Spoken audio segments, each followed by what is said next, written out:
y'all will please take a seat, we will call to order this meeting of the Gallatin Municipal Planning Commission for Monday, August 28th, 2023. We'll begin with the invocation. If Matt, will you do the honor? Yeah, sure. Thank you.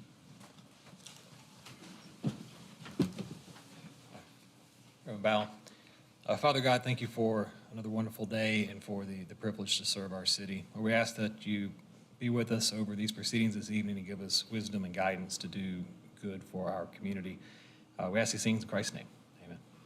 Mr. Wilson, will you lead us in the Pledge of Allegiance? Yes. I pledge allegiance to the flag of the United States of America and to the republic for which it stands, one nation, under God, indivisible, with liberty and justice for all.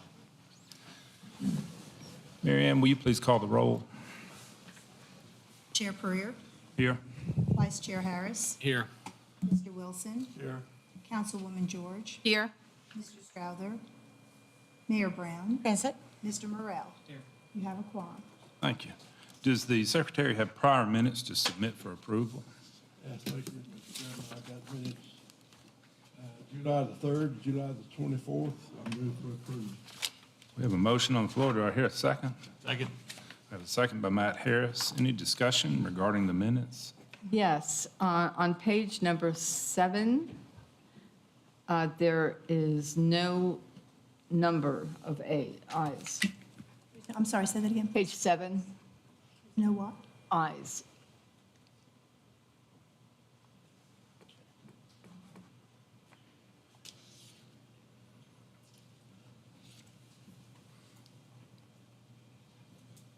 Any other discussion? Seeing none, I'll call for the vote. All those in favor of approval of those prior minutes, please indicate by saying aye. Aye. And opposed? Okay. Motion carries and minutes approved with some corrections needed, if you'll check the recorded minutes of that. Before I get to the public comment on agenda-related items, let me read through the agenda real quick. We have 10 items on the agenda tonight. 5 of which are consent agenda items. Item number 1 is surety renewals and extensions, City of Gallatin. Item number 2 is Nexus TN Phase 1 South, Section 2, Final Plat. Item number 3 is Nexus TN Phase 1 South, Section 6, Final Plat. Item number 4 is Aero Business Park, Phase 1, Final Plat. Item number 5 is Savannah Marketplace, Phase 2, Section 2, Lot 4, Final Plat. Those are the 5 consent agenda items. And then our regular agenda items are item number 6, which is Avery Trace, which is formerly Tompkins Farm. It's a rezoning with preliminary master development plan. That item will include a public comment, and I just want to point out that if you would like to speak during the public comment regarding that item, it would be preferable if you wait and speak with the public comment with that item rather than the general public hearing at the very beginning, just so that we keep your comments connected to the item in the recorded minutes. Item number 7 is Savannah Marketplace Phase 2, an amended preliminary master development plan and revised final master development plan, and that will also include a public hearing. Item number 8 is Sky House Townhomes, a final master development plan. And item number 9 is Beretta USA Phase 3, an amended site plan. And item number 10 is 455 Lakewind Drive, an accessory structure with alternative architecture site plan. So with that, I will go back to, before we address the consent agenda items, I would invite anyone who would like to speak in a public comment to any agenda-related items.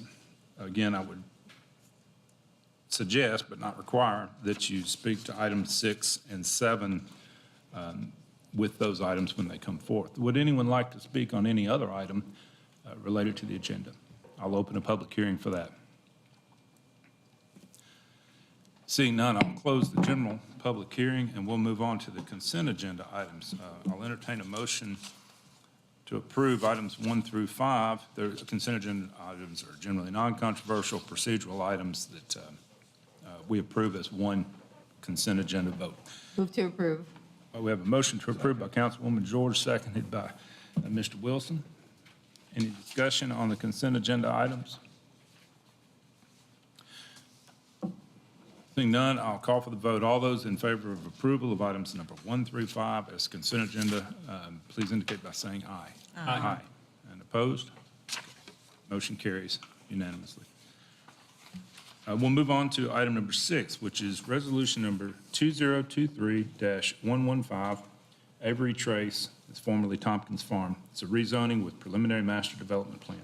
Which staff member is presenting this item? I do, Chairman.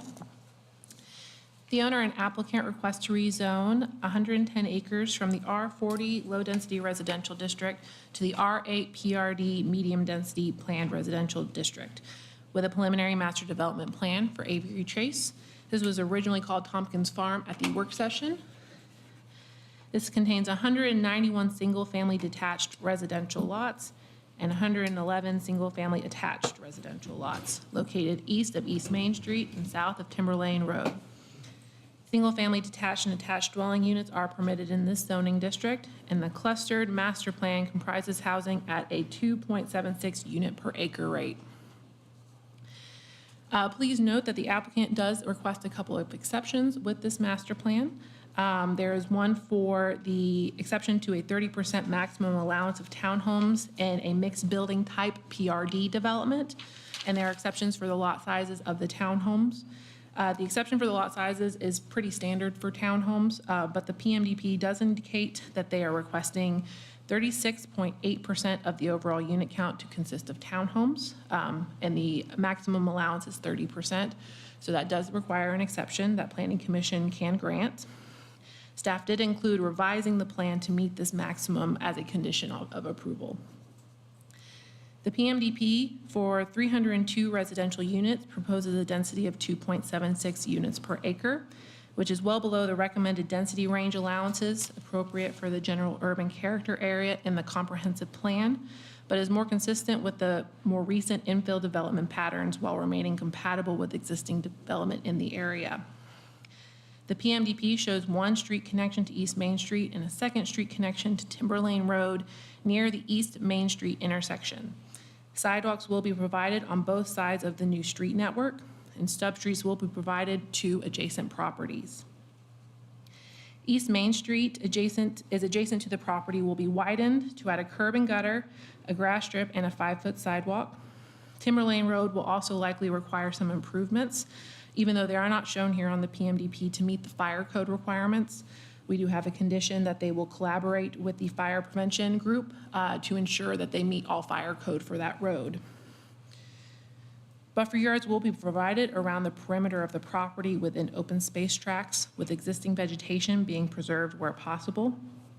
The R8 PRD zoning requires a minimum of 28% of the site to be open space.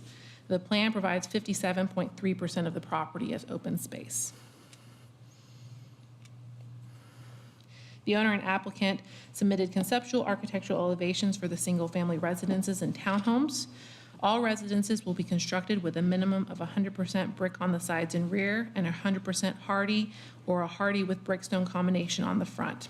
Conceptual elevations provided show a 1.5 to 2-story elevations for single-family units with pitched roofs and a 2-car garage. All townhomes will have at least a 1-car garage. Parking will be provided on individual lots, and additional parking has been provided through parallel parking in a small parking lot on the interior of the townhome development portion. A public hearing is to be held on this item tonight. Following a recommendation from Planning Commission, this item will go on to City Council for more review.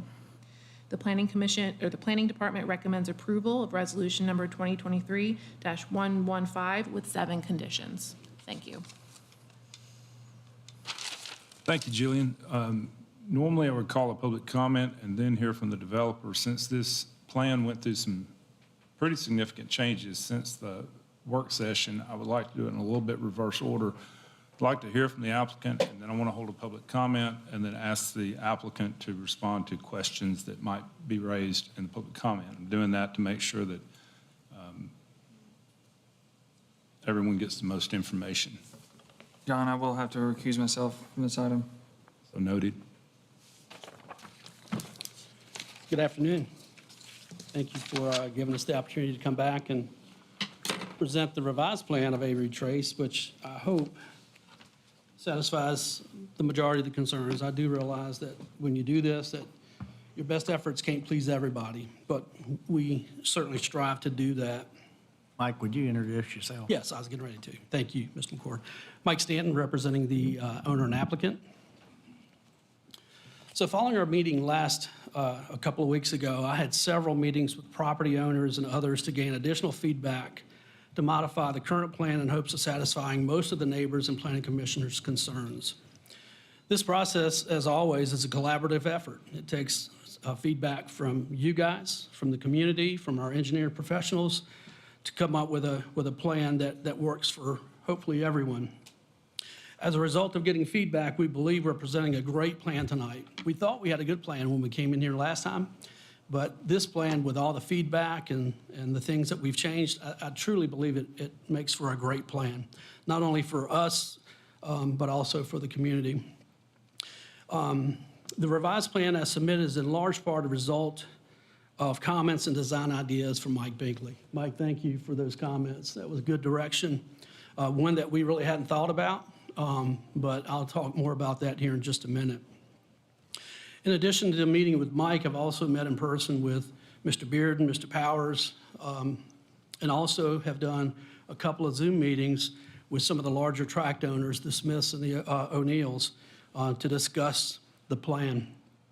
In addition to that, we had our community meeting this past Thursday. We invited 285 homeowners, 285 families, and we did that via mail.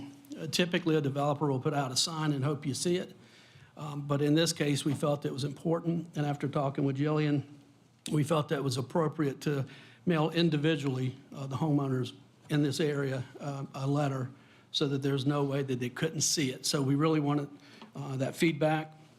So that's what we did.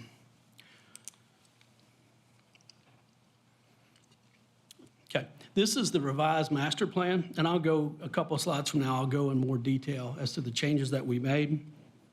But Jillian laid it out pretty well, 57.3% open space, it's 2.76 units per acre. That would be considered low density just about in all classifications, and certainly way lower than, as Jillian said, could be allowed under the comp plan. The current plan has 302 homes versus 306 in the original submitted plan.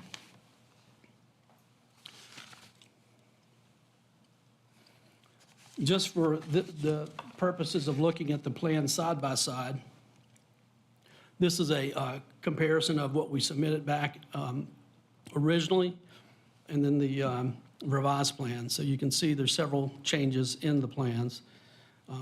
All hopefully for the good of all of us.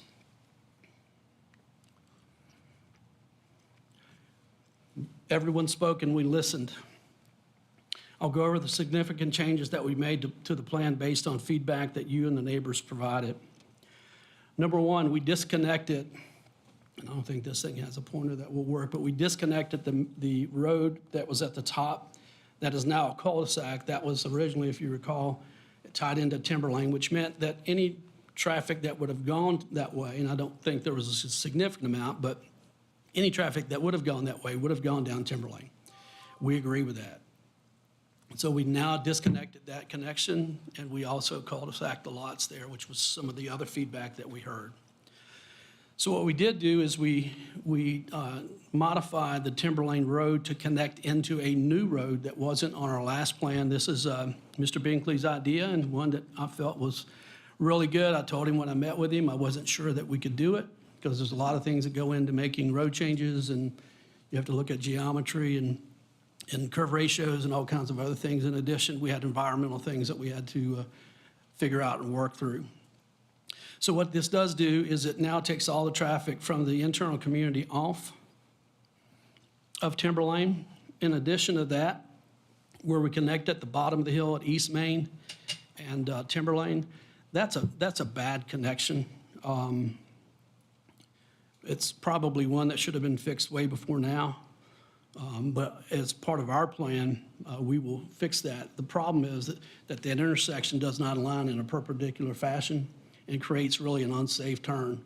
So again, that's probably one that should have been looked at before, but it would be on us to fix that. We'll work with engineering and our engineers to make sure we get that alignment correct.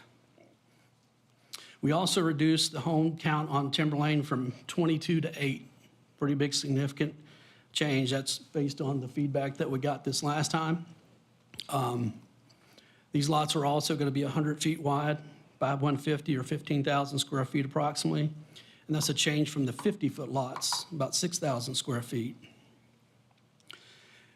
We have an additional 59 guest and overflow parking for a total of 71 now in the connected single-family area. These spaces are spread out. They're parallel parking on the two connector roads there. So we've got them evenly dispersed. Mr. Harris, you asked for this the last time we were here. We went back and we agreed that we didn't have sufficient parking. And we know that's important, so we did that. We also were able to put in 2 parking lots in the middle, which we've never done before. So we found a way to make that work as well. We also removed the 2 lots at the main entrance to provide for a soft opening into the community. Mayor, thanks for that request. We believe that was the right call.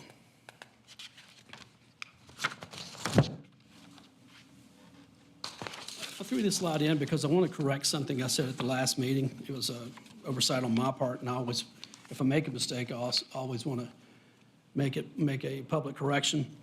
I misread the traffic study and wanted to publicly make a correction to my statement at the last meeting. I indicated left turns out of our property and on East Main and Timber Lane. That was incorrect. As you can see from an excerpt from the traffic study in this presentation, no left turns are warranted at any of these locations. So I just wanted to make that clarification. Never want to state something that's not accurate. This is important. I think this is an issue we all need to think about and address, not only in Gallatin, but probably nationwide. And that's housing and attainability. Home prices are rising, which is putting pressure on attainable housing. By allowing diversity of available products, specifically connected single-family homes, this will help mitigate this effect. As you can see in this slide, median sale prices this year from last year is up $21,000. The median price from 2 years ago is up nearly $100,000. That's pretty significant.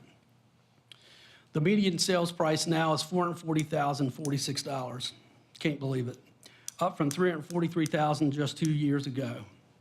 Couple that with increased interest rates, the factors are becoming barriers of entry into home ownership for our children, municipal workers, teachers, first responders, firefighters, and for businesses that are relocating or expanding their businesses in Gallatin. I spoke to Mr. Fenton this morning. He said that his team has polled the top 30 employers in Gallatin to understand the number of people in their workforces that live outside of Gallatin. A sampling of the results indicate that several companies employees live outside of Gallatin and commute to work, some by desire, but a lot just because of attainability of housing. Just a quick sampling, Wilrow states that 90% of their workforce lives outside of Gallatin. Hoganese, 70% outside of Gallatin. Allegiant, 70% of their employees live outside of Gallatin. The Gap, 65% of their workforce lives outside of Gallatin. ServPro, 40% of their workforce lives outside of Gallatin. As I said just a minute ago, I believe attainable housing is not only an issue for our city, but it's also nationwide.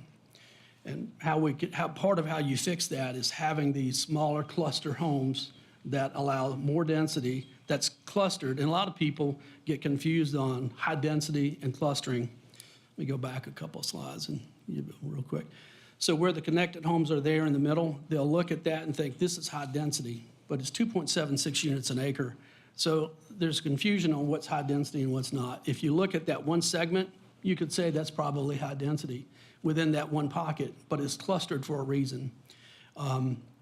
Also, additionally, for the city's benefit, the more you can cluster, the better it is for the city as far as maintaining roads and utilities. Important. So as I complete my presentation, I would like to recognize Jillian. She always does an excellent job with her reviews and for being available and helpful. It has been my pleasure to work with Jillian for many years. As she stated, we've worked with her with the conditions of approval. I do want to elaborate on just a couple of those and give a little data on a meeting that we have coming up. Item number 5 was shown as a 60-foot right-of-way on our plan. That was just a mislabeling. It's actually an easement, which would have never been required to have a connection at that point, which is why we didn't show that. So as part of our purchase, we're asking that that easement be terminated. There's no benefit to it. Everybody that needed access has it now in East Main. Item number 1, Jillian mentioned that, under the R8 PRD, it's 30% max. We've done communities that's 100% townhomes, but that's under a different zoning. So we are asking, in light of the abundance of open space, the clustering of the community, the concessions that we've made on our plan, we're asking that we get an exception from 30% to 36.8% as submitted on our plan. One final comment is item number 6. Regarding the fire department, I do have a meeting with fire in the morning at 10:30. So we're working through that with staff and with fire. With that, I can take questions now, or I can come back after public comment and answer them. Wait until after public comment. Absolutely. So we can get everybody's questions. Also, your slide presentation ended on the old plan. Just so that we have it on the screen, can we back up a couple of slides and get to the Yep, good revised catch. plan? I can put on ours, it's a little more clear. Okay, That, thank you. It is good. I thought I had it all done. Now, may I see a show of hands? How many people would like to speak in the public comment for this? Okay, very good. If y'all will come up and just line up along that wall, and I will give everybody 3 or 4 minutes to speak. And when you come forward, if you will, please state your name and address for the record.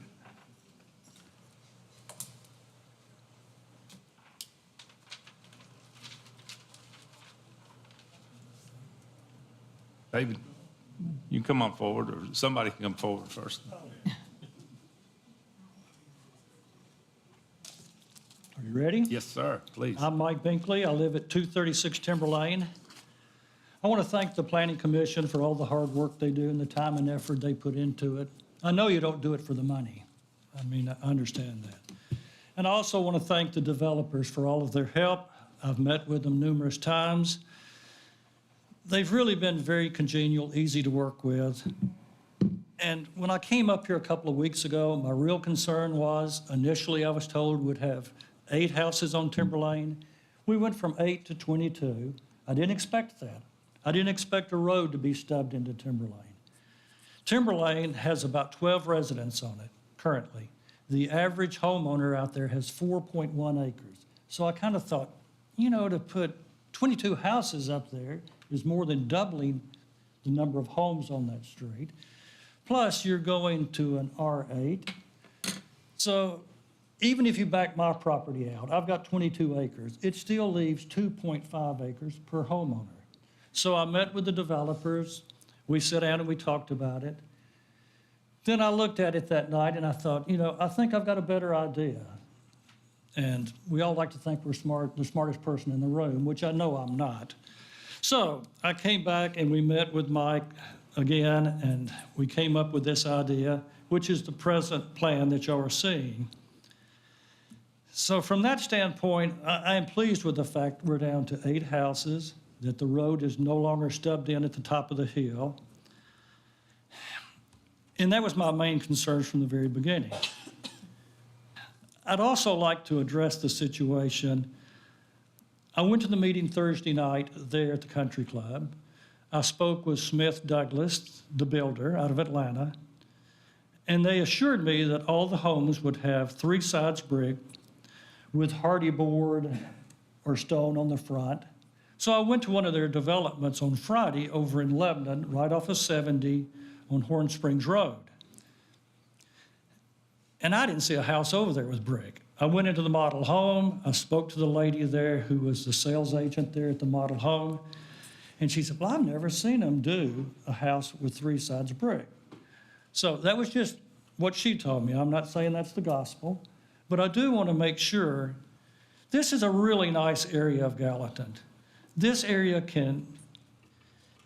they can handle houses that are going to be 450 to 550. That's not out of reason for that area. So I want to make sure that that is addressed. And Mike did say something about it earlier, a few minutes ago. So I want the Planning Commission to make sure the houses I saw in Lebanon were 90% hardy board. I mean, there wasn't any brick on it. And going back to Timber Lane, I do feel like with those 8 lots, they're basically going to be about R15. Is that not right? Size-wise? Mr. McCord, is that right? Pretty close? I would take questions from the board. Okay, never mind. But I'm saying that's about an R15 lot from the size of it. I'd like to make sure the houses on Timber Lane are 3 sides brick for sure, hardy board or stone on the front. And I'd also like to request that the garages be on the side. Instead of having all the garages facing Timber Lane, I just think that it has a nicer look if we put the garages on the side. And those houses will bring a premium. Those 8 houses on Timber Lane will bring more than any other house in that development. And it's more in line with the character of the neighborhood. So that's something I'm concerned about.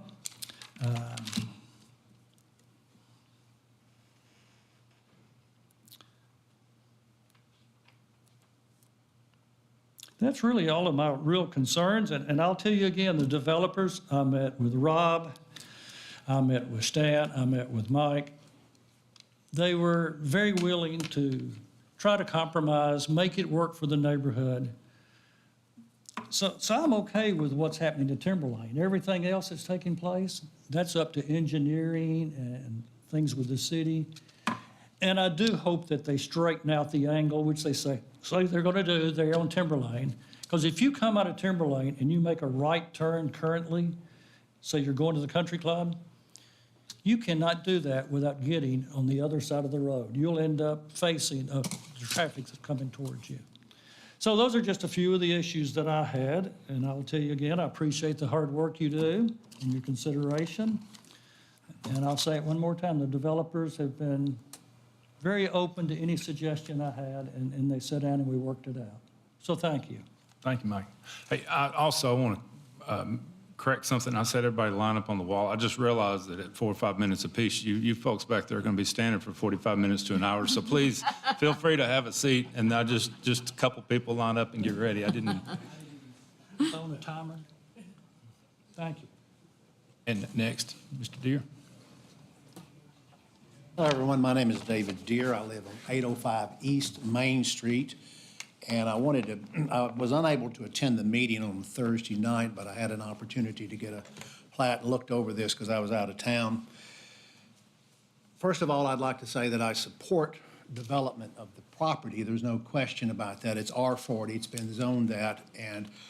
I mean, I love to have the variety of animals wander across my path, but I've been having some hoodows for the last few weeks, and I think it's time to probably have some proper development in there to relieve me of that tension. So, looking at this property, I would like to thank everybody involved, and I would agree that it looks like that the revision has addressed the issue on Timber Lane, but it has not addressed the issue for the overall East Main Street neighborhood, which is, of course, of my concern. The 1.6 miles from the beginning of East Main Street, which about half of that is the East Main Street Historic District, one of only 2 in the town. It's got about 35 or 36 properties.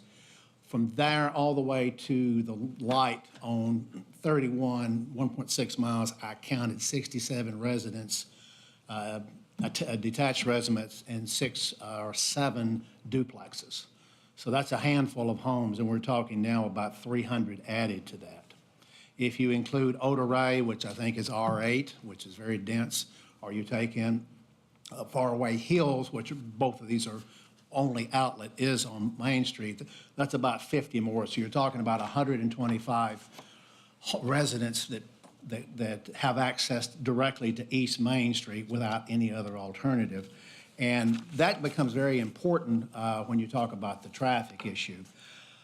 First of all, the overall development is a 6.5-fold increase in density that they're talking about, population density. It's incongruent with the type of residential development that we have on East Main Street and all the subsequent properties around it. I understand the price that they're talking about, that doubling over the last 3 years of home values. Wall Street Journal last week was talking about not having bathtubs because the prices are getting so high. Of course, we're hitting 8% interest rates. These are all macroeconomic issues. That doesn't change the nature of the development, the impact that adding 300 homes and 1,000 automobiles will have. So I'd like to support it. I cannot see any way of having the existing plans, and of course, it's already been pointed out that essentially they've maximized 57% open space.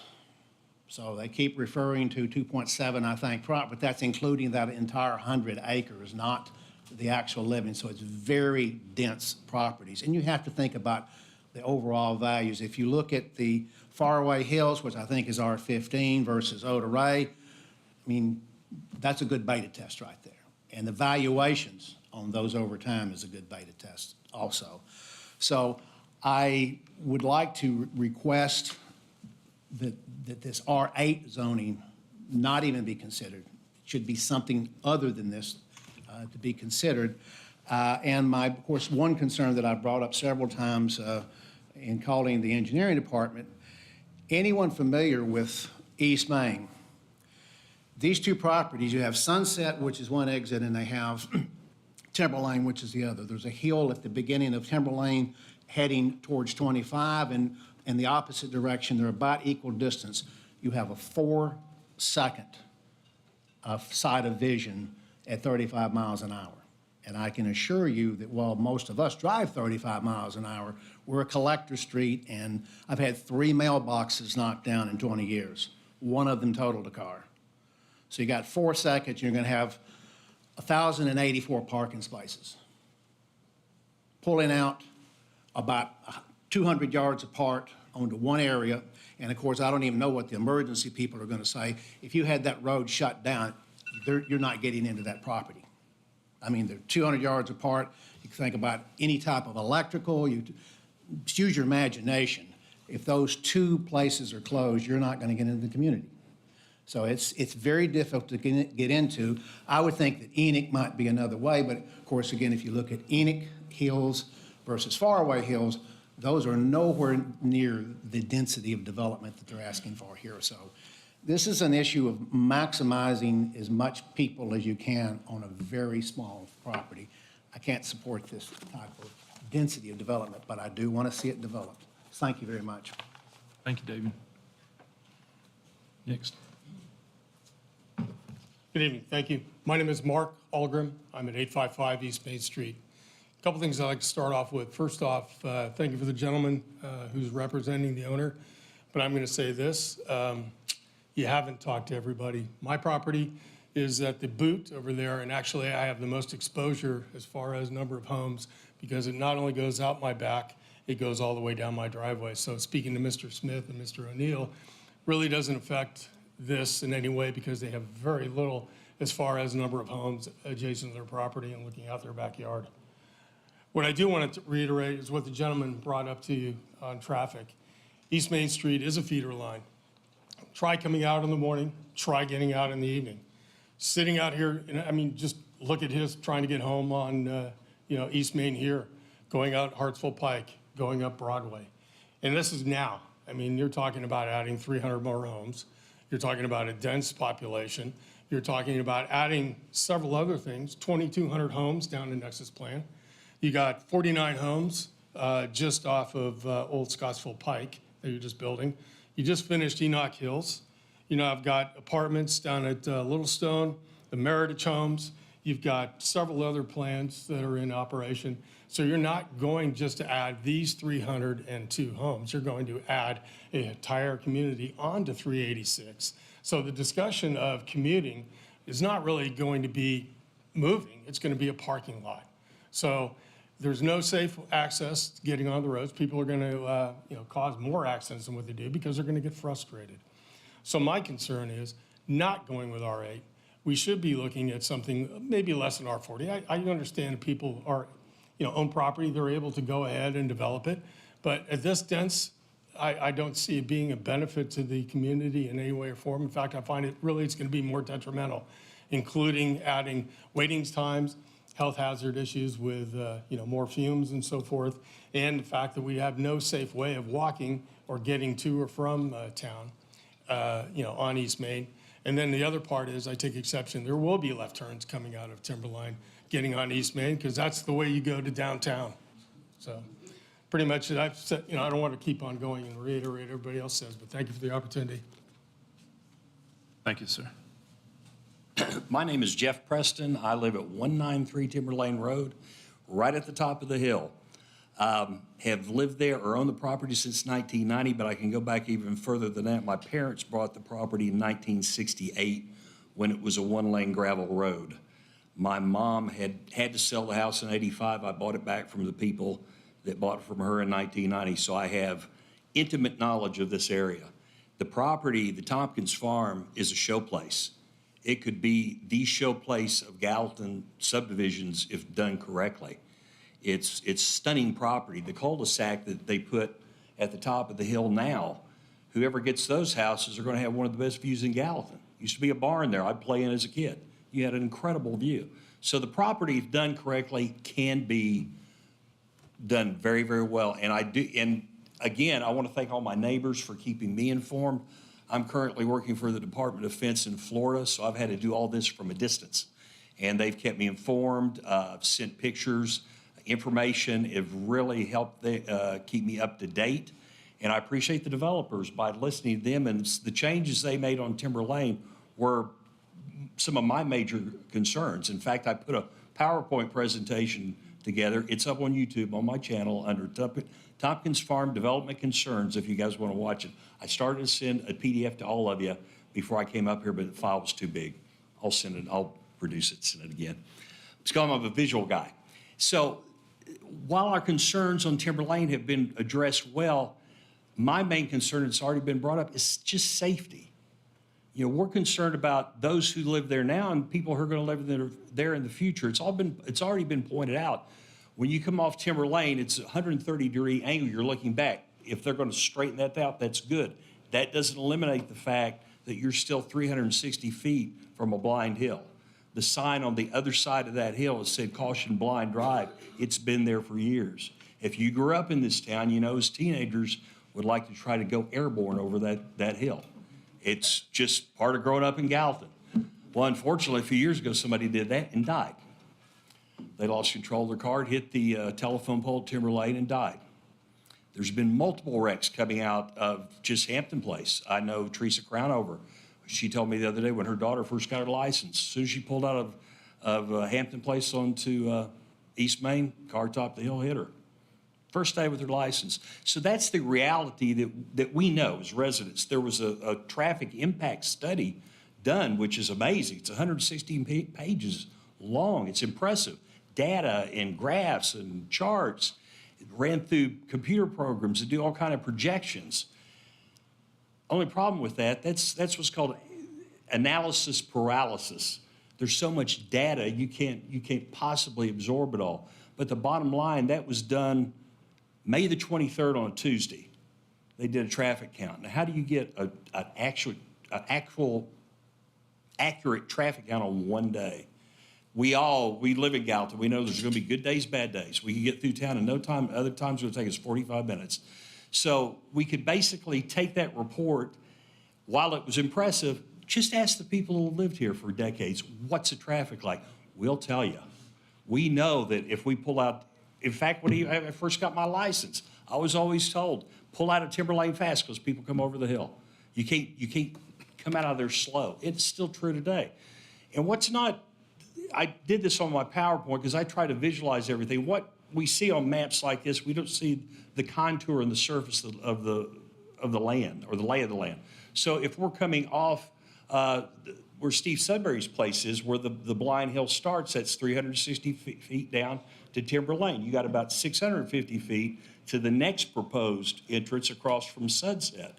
The little hill there is about 400 feet before you hit the top of that hill. Now, I knew this was the case, but I got back up from Florida a couple days ago. I evacuated early. And just checked to make sure I was still right with my calculations. You don't see where the Sunset Drive, where the new road is, until you're almost right on top of that. So it's not quite as bad as coming on the other side on the Timber Lane side, but it's still, this is basically in a valley.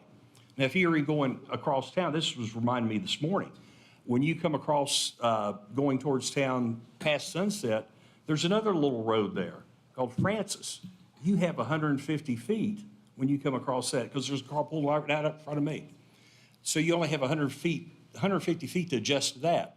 So that's the way the traffic is now, not what it's going to be when you put 309 houses in. One of my neighbors calculated that's 2-point-something cars per house, so we're about 770 cars.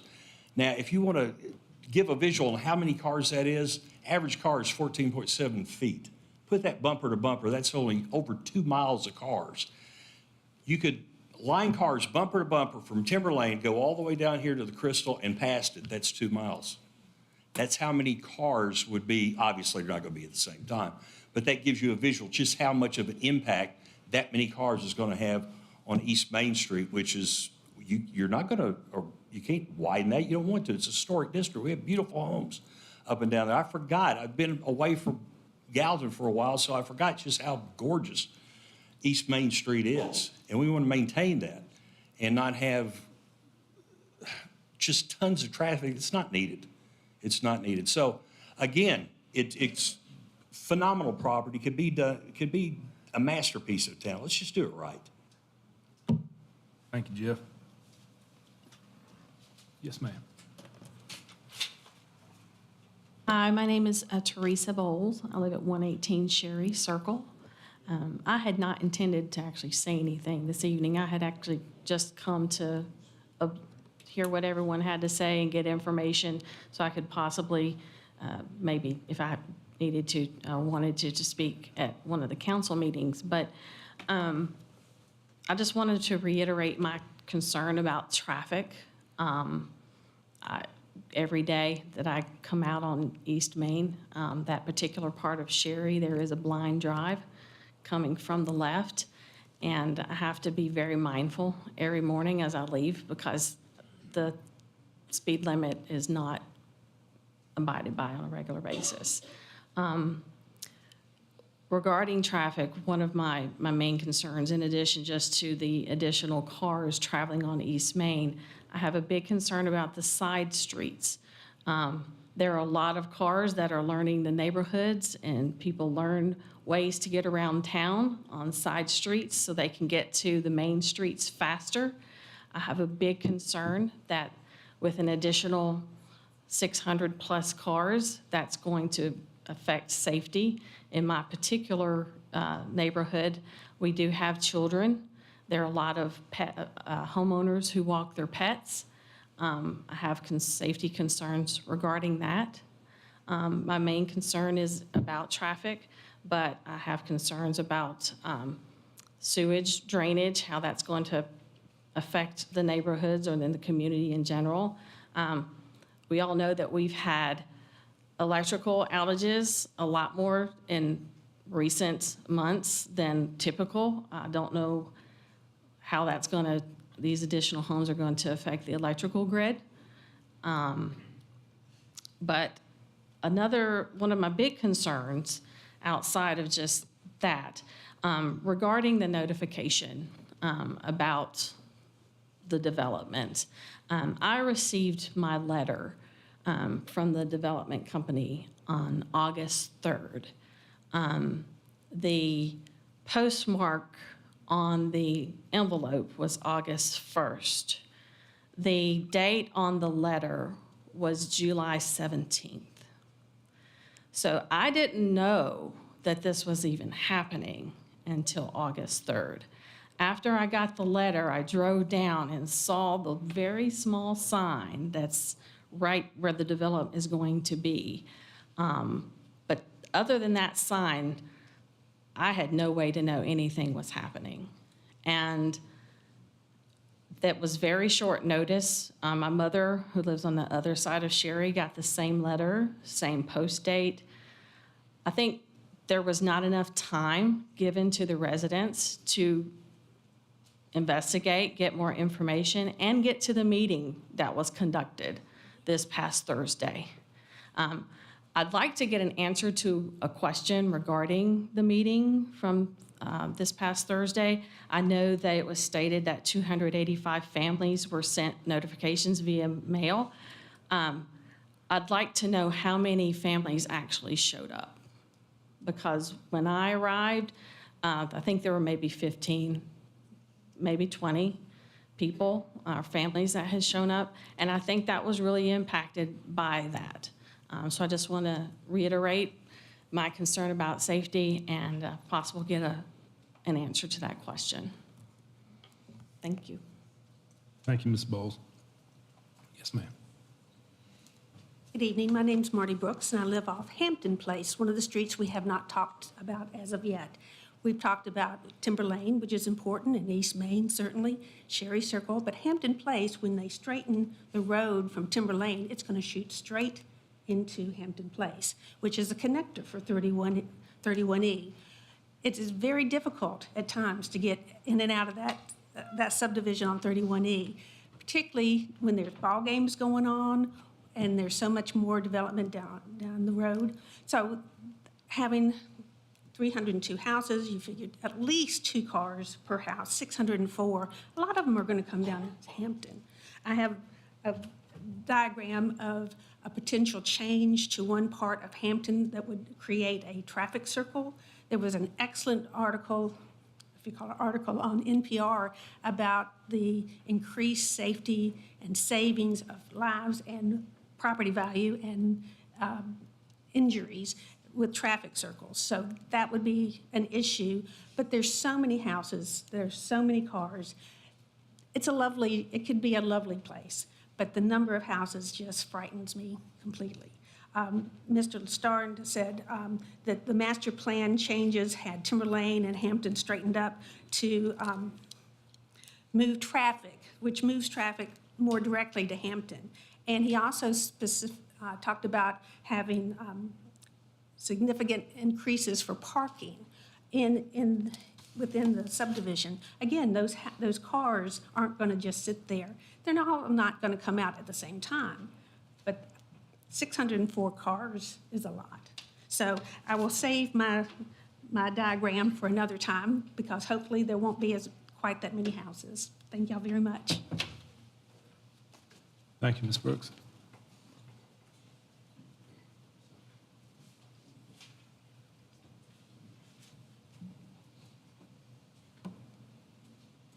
Hey guys, I'm Joshua Powers. I live at 169 Timberlane Drive.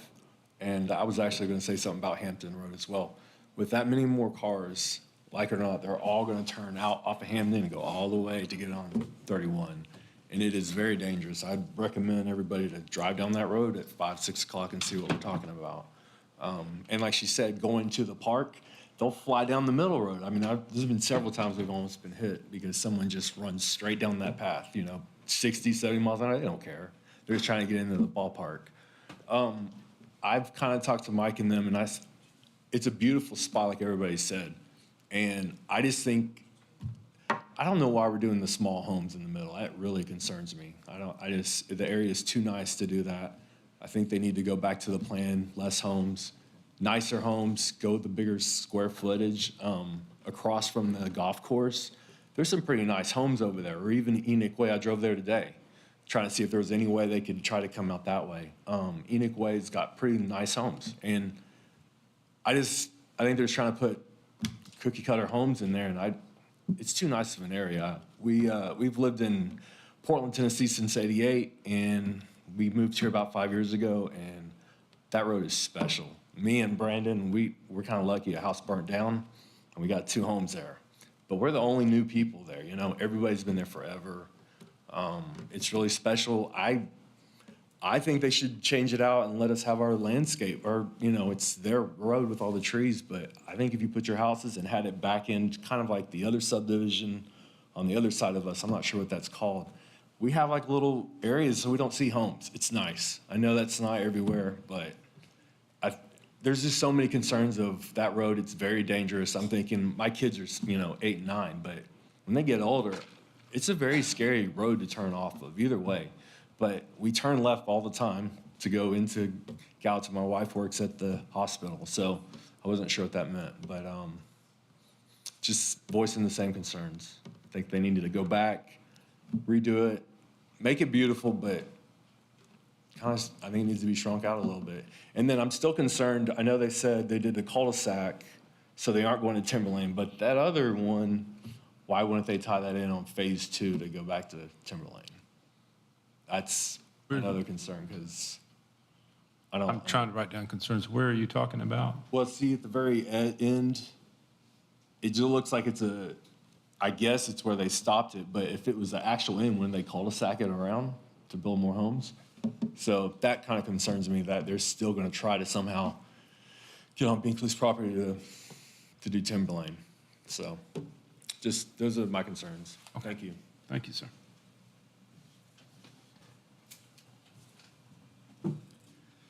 Hi, I'm Brandon Bearden, 165 Timberlane Road. A couple things I want to do is acknowledge all the work that Mike has done to hear our concerns on Timberlane, and the amount of time he's given me, the amount of phone calls he's taken from me. I appreciate all that. The other thing I want to acknowledge is, we live in America. I want everybody to have an opportunity to own an asset that appreciates and then realize that gain. But I also share the concern that the first speaker had, that there is a lot of character in this area. All the feedback that everybody's given about traffic, please don't think of that as criticism. That's what is attractive to us about living where we live. The low density, the acreage that each home has, the character in the historic district, that's what attracts us to live here, if that makes sense. As much work as Mike has done to make Timberlane, to satisfy our desires, I just don't know if R8 is what fits into this community, if that makes sense. That's the biggest feedback I've got. All the other concerns, I don't want to be repetitive, but I appreciate the opportunity. Thank you. Thank you.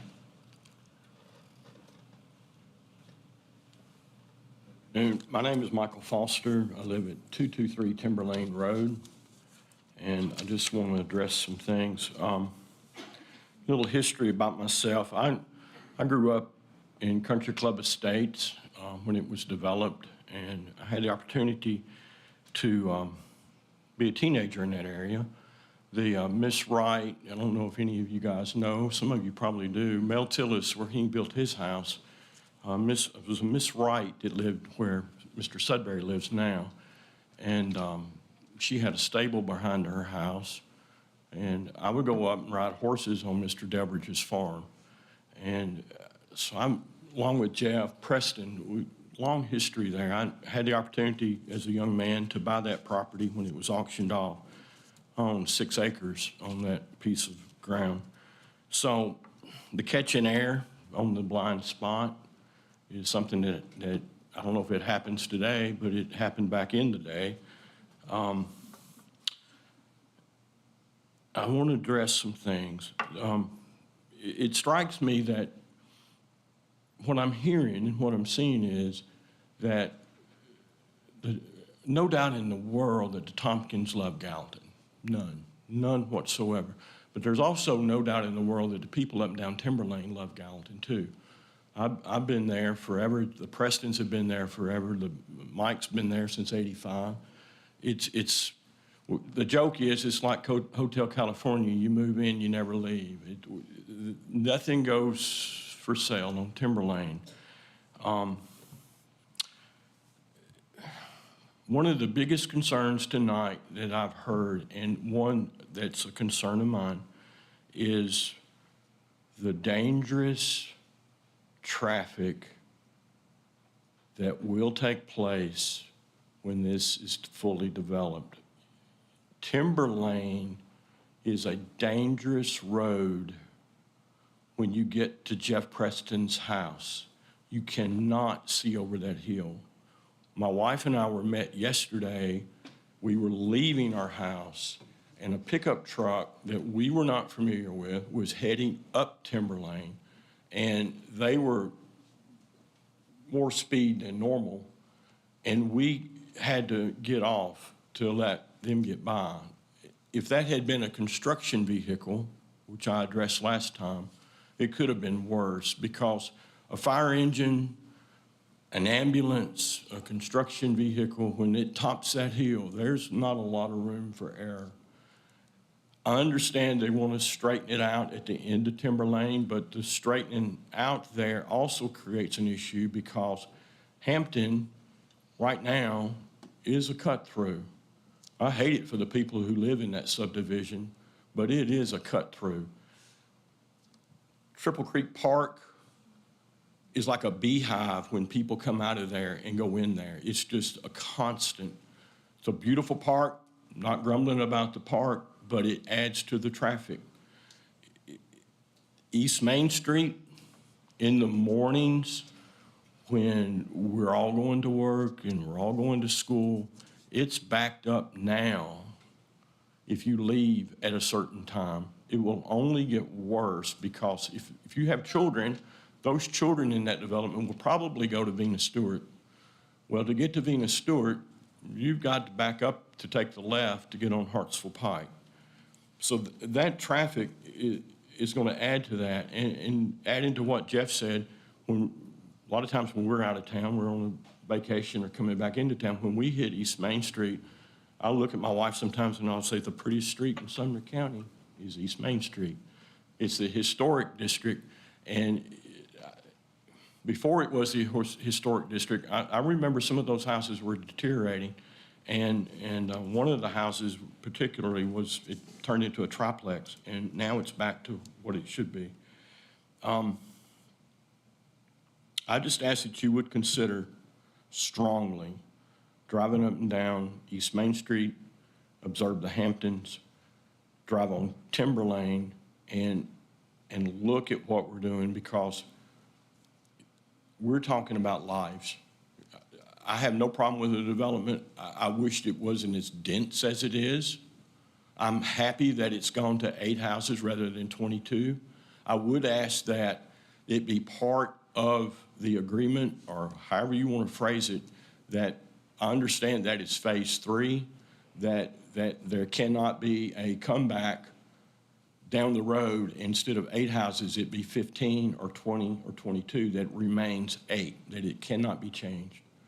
Thank you for your time. Thank you, Mr. Foster.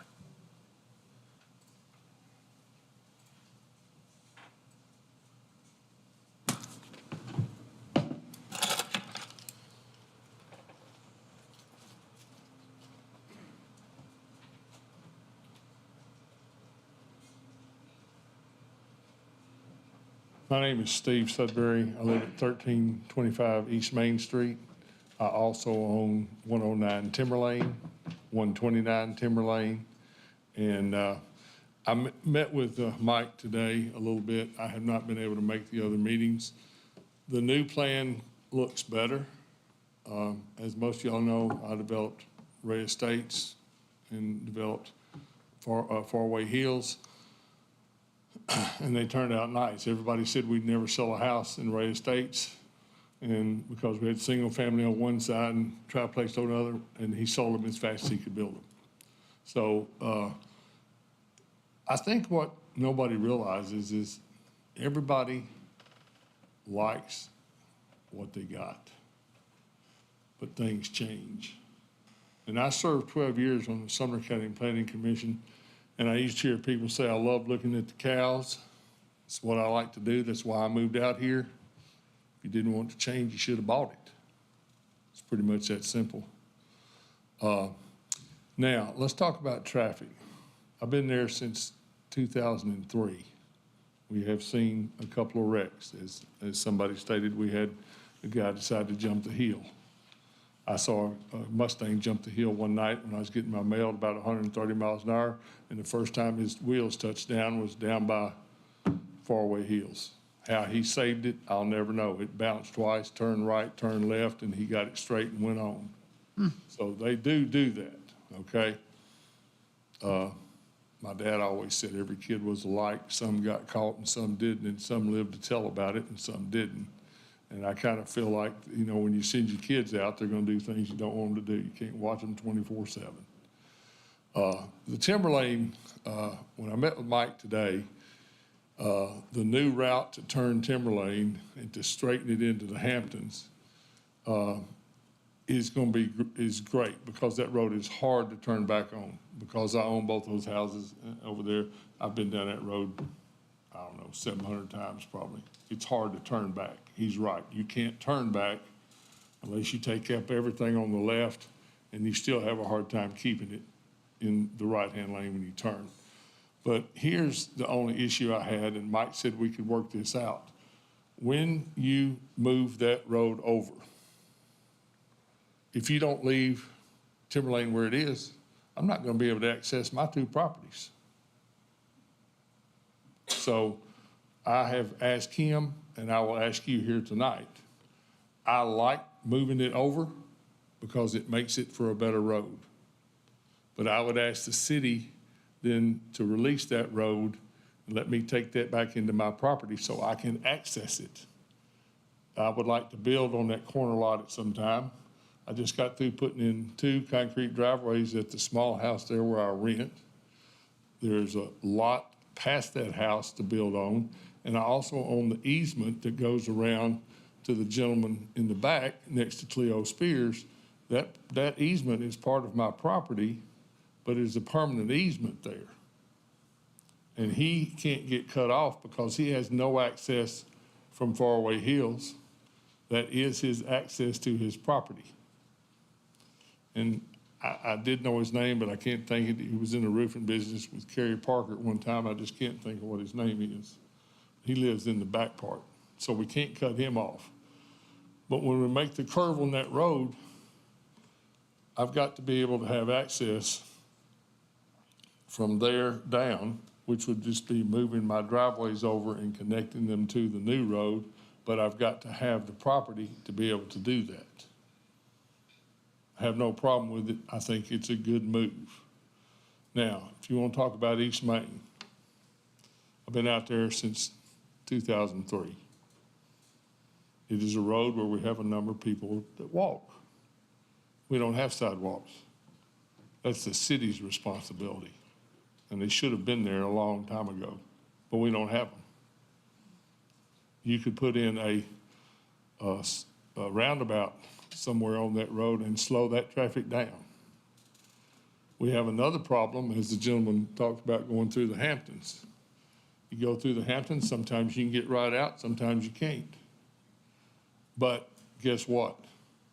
In everybody's infinite wisdom and all the growth we've had in the 40-plus years that I've lived here, we haven't built any other arterial roads. So all the traffic going to Westmoreland, Lafayette, Scottsville, what road has it got to drive on? It only has 31. It's going to get all that traffic, and it's going to continue to get all that traffic. We now have, because it backs up so far, and I know David and other people that live on Main Street will admit, in the afternoons at 4 o'clock, they'll cut through down at where 109 connects, down here at the bottom of the square. They cut through, come up the back road, come down our road, so that they don't have to wait because the traffic's backed up to Albert Gallatin. They go out in front of the country club so they can jump in front of everybody. Then they come down there running about 60 every day. All you gotta do is go out there. So whose fault is that? That's our fault as the citizens of Gallatin of not demanding roads be built properly to handle the traffic. You just got through building the bypass. Come into Gallatin, wait on 2 lights, turn left, get on 109. You go across, stop at Red River, red light, go up, turn right on the new bypass, which is only 1 lane for a piece, where 2 more lights are going in for everything on both sides. It then goes to a double lane, a light at Bly Street, you go to Dobbins Pike, you got another light, and you go down that road, you got one lane. And where does all that traffic go? They're trying to get around town, they're trying to get to 31. So now you got all that traffic that came off of 2 lanes on 2 lanes to 1 lane to 1 lane to go back to 1 lane. And it's just gotten to be a bigger backup. And so it's about planning. And I'm not against this subdivision. I think sometimes when you don't vote for things that you can get, you get something you don't want. And I just submit to you that people, unfortunately, CJ's age and those people, they don't want big lots anymore. You know, I'm stuck with one. I'm 69 years old. It is what it is. But if I was buying today, I wouldn't buy a house that had 2 acres. Wouldn't buy a house that had over 1 acre. I don't even want food with it. So I just suggest that we think about where we're headed. We're gonna have additional traffic. And if these people don't develop it, you're gonna have somebody that will. And it may not be what you want. And when Hartsville Pike's developing like crazy. They don't have any other roads to go. Everybody's building in Hartsville. Everybody's building between here and Hartsville. They're all getting on Hartsville Pike, and that road's getting backed up. Eventually, we're gonna have to 4-lane some roads and make them where they're passable. And I appreciate your time, and thank you for your work. I've been in your seat. It's not easy. I know what it takes to do it, and I thank you. Thank you, Steve.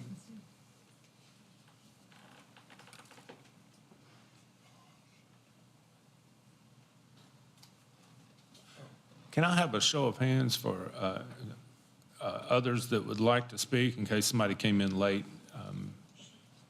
Do we have any more that would like to speak after Councilman Javales? Okay. Pascal? Good evening, Chairman. Pascal Javans, 1335 Longolo Park. You know me, I'm following everything that's happening because I think us being part of what you guys doing make our decision a lot easier when it's coming in front of us. So every time I can be here, I'm here. And I read the packet and I read everything. There is something really bothers me on that packet is that if it's approved the way it's approved, we're going to make a precedent and we're going to authorize that to future development in that the exemption to the 30% on the townhouses, okay? I think it's time to follow, if they ask for reasoning, PRD, if I agree or don't agree, that's a different story, but they are asking for that zoning, so they should follow what the zoning requires. If we let that happen, what's going to stop the next development to come and say, yeah, I want 45%.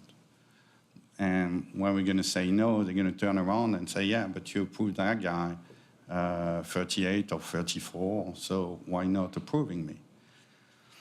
And again, the excuse was given to us is that because there is more open space than what is required.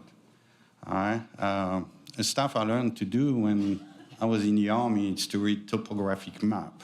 Because at my time, we were not using GPS, we were using hand compass and topographic map. So when I look at that topographic map, the development is at the max they can get because of the creek, and they do a good job protecting that, so that's great. But they can't get more. So I think the exemption should not be there. That's the first thing. If they ask for RAPRD and RAPRD say the max townhouses should be 30%, that should be 30%. Or they ask for a different zoning, okay? That's my main concern. And when I ran at large a few years ago, I actually walked this area and it's a beautiful place. And like a gentleman say, and I've been saying that for a while now, we should be an example here in Gallatin for what we can do to preserve Gallatin and offer not just what we are told we should offer, but offer what some people want.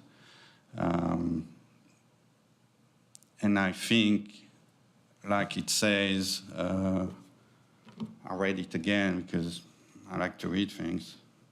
And I like to read the zoning. When I have issues sleeping, I read the zoning, that put me to sleep. It's kind of cool.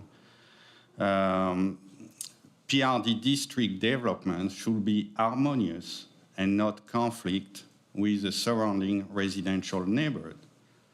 It shall be so planned, designed, and constructed so as to avoid undue traffic congestion in the surrounding residential area and provide a satisfactory relationship of land uses in connection with the surrounding area.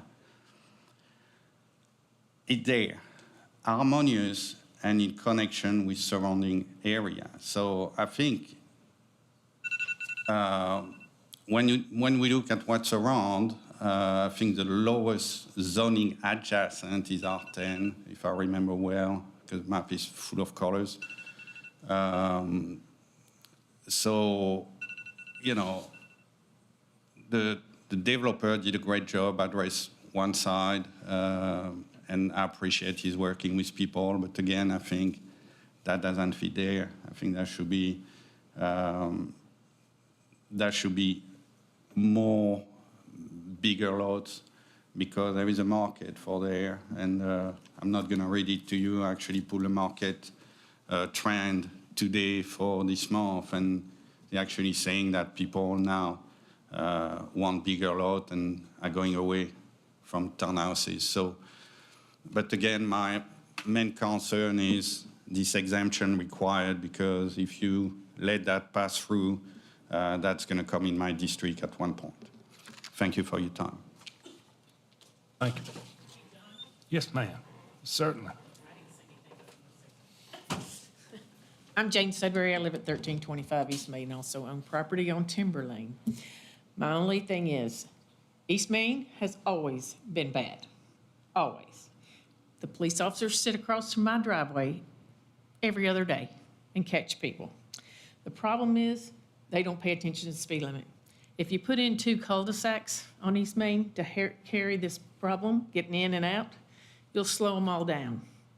Second of all, I'm not going to sit here and tell someone else they can't sell their property because I don't like what it looks like across the street from me. If you want to own the property, you should buy the property. And I don't care. What they're doing sounds fine to me because there's a lot of us 60 and older that are not wanting to live in a big house on a big piece of property anymore. And a townhouse or a condo is just what we're looking for. So for me, that's fine. But we do need to slow the traffic down. We do need sidewalks on East Main because people are walking on there and they're making no effort to put sidewalks further out toward us. So if the city is going to require them to do sidewalks, I think the city should be required to put sidewalks to meet theirs. And I think that roundabouts would take care of all the traffic problem. That's all I have to say. Thank you, Jane. Would anyone else like to speak? Is there anyone else?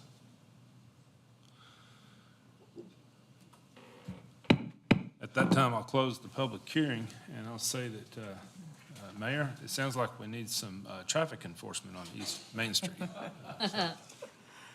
Well, she said they're there every day or every other day. If the applicant will come forward, I tried to take notes, and there was a lot of, first of all, I really want to thank everybody in the audience for the very civil and polite way that we conducted this public hearing. It's really nice. A lot of good questions. And so I tried to there was a lot to digest there, and I want to make sure that everybody's questions get answered. So if I could lead this off by perhaps asking the 13 most important questions I heard, and you can respond to those. Well, I was trying to make First notes. one's an easy one because it's actually in the printed materials, so I know the Oh, answer they to may that. all be in the printed The material. no, they're not. The brick. Yeah. Oh, yeah, that's will the homes meet 70% brick or stone facade on all facades combined? So it'll be 100% sides and rear. Front would be left to do hardy and some brick or stone combination. You know, one thought on that, I know a lot of people want to see all brick, and that's kind of homogeneous. So when you have the diversity to break that up, at least in the front elevation, it just makes the streetscape so much better. But there won't be any vinyl siding? No, it'd be vinyl. Stone or hardy? Soffits or underneath the eaves, but Right. no vinyl on the horizontal portion of the building. And will all the way around the house, will there at least be a brick, I don't know what the term for that And is. There will brick be rear. masonry It's part a of the way brick up. rear and sides. Yeah, it'd be full brick sides and rear, and obviously whatever would cover the foundation in the front at a minimum. Okay. And that is in the plan, it's printed in the plan that way. Another point made, are the lots along Timber Lane at least R15 size? And I think I heard you say they were half-acre lots, weren't they? No. They're 100 by 150, which is 15,000 square feet, which is, I think, R15. Yeah, actually, R15 can be smaller than 15,000 square Okay. feet, so even that better. meets the R15. There was one observation made that they were hoping that the Timber Lane houses could be side entry garages. Is the 100-foot frontage, would you like to address that? Yeah, I absolutely would. I did confirm that we can agree with those lots on Timber Lane to be side entry. In addition, I think Mr. Binkley requested that they be some of the larger footprints of the plans, and we also agree with that. Okay. Several people discussed the straightening of the intersection at Timber Lane Drive, and I know that y'all are straightening that out. I don't particularly have a question, but I wanted to know if you wanted to respond to their concerns about what exactly you're doing to straighten the intersection at Timber Lane. Yeah, so again, this is all preliminary and conceptual. We'll get into the details as we get to the FDP and even the CDs even more. But currently, that intersection is not, it's got a kind of a jog in it, which is not a proper intersection. So our plan is to straighten that out, to make a true perpendicular intersection, which I think the sight distance, if you're coming off of Timber Lane, is not really a sight distance as much as it is you have to get halfway out the road to see because of that angle. So that would straighten that out. I did meet with Mr. Sudbury today, and we did talk about his concerns, and I told him that we would meet him and the engineer out there. We'd look at it and make sure that what we do does not negatively impact his property. A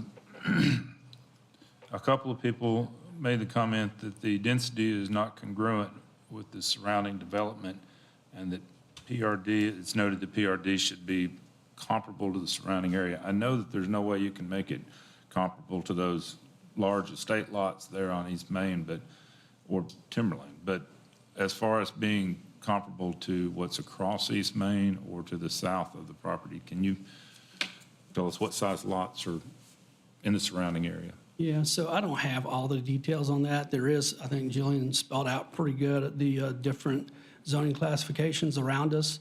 There's some, I think Mr. Sudbury actually developed the one section that he was talking about where you've got 27 townhomes on one side of the street. That would be considered probably way more dense than what we've got. So there's a mixture of stuff out there. This is an infill situation. So there's houses that are out there that's been built back in the 60s. So it's hard to make a current plan match an older type community, but we're trying to provide the best plan, the best product that we can for this area.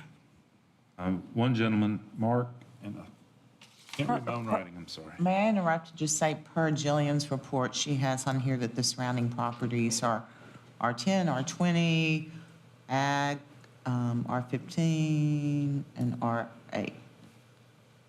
Yeah, the Ray Estates is R8. A lot of it's R15 right around it, and R40. And then you have Faraway Hills, which I believe is R20 PRD, as is Enoch Hills.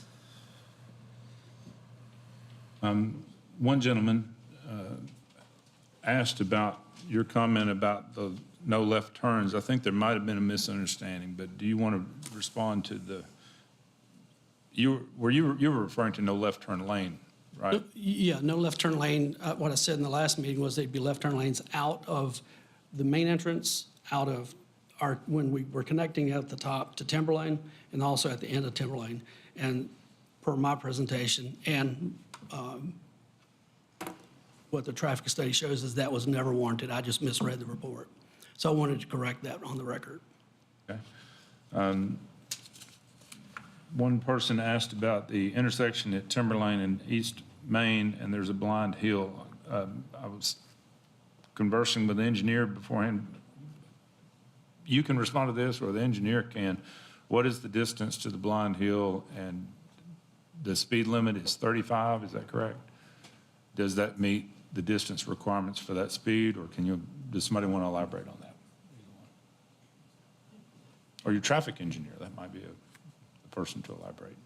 So the stopping sight distance for a 35-mile-per-hour roadway is 250 feet. I believe the distance from Timber Lane to the crest of the hill is about 360 to 375 feet.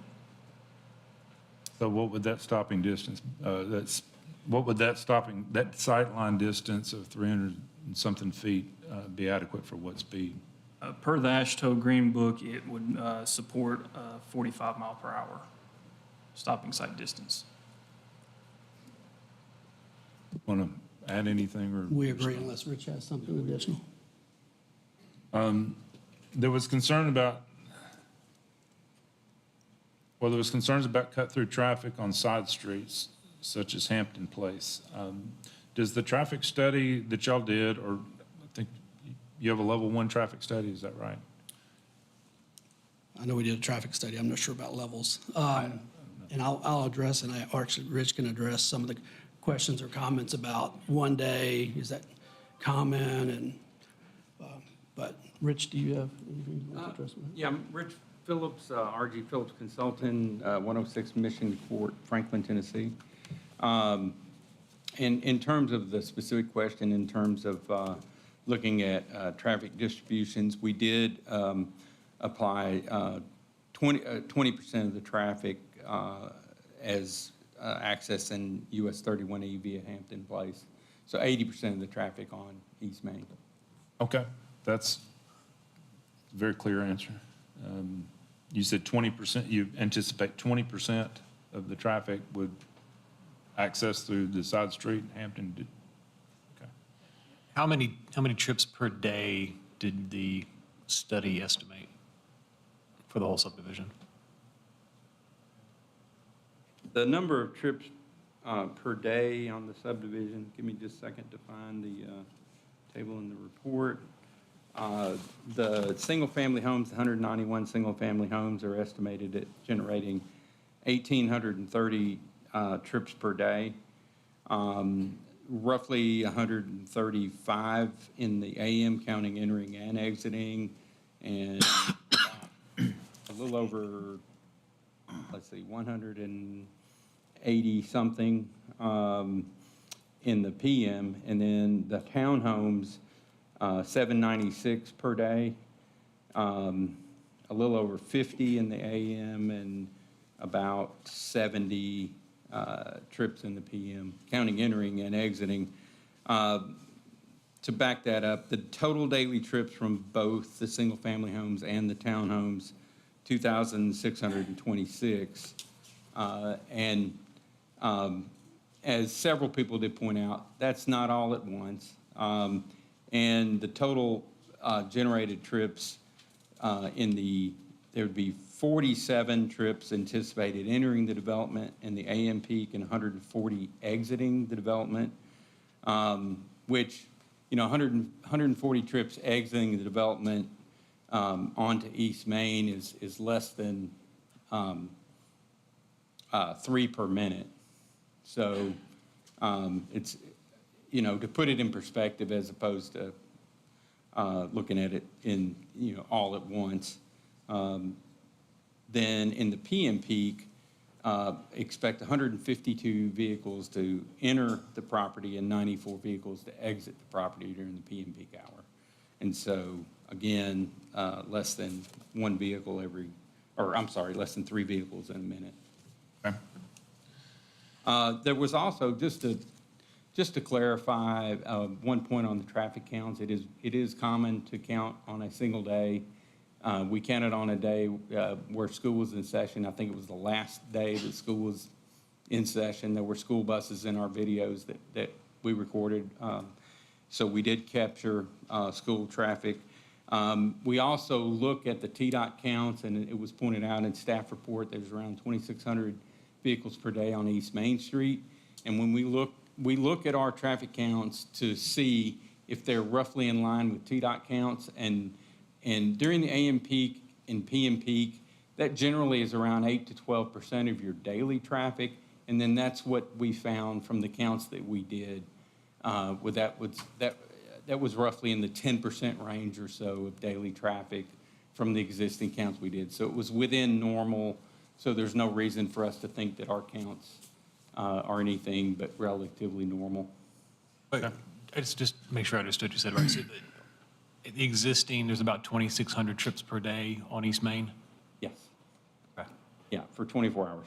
24 hours. And then this development's going to add 2,626 trips per day?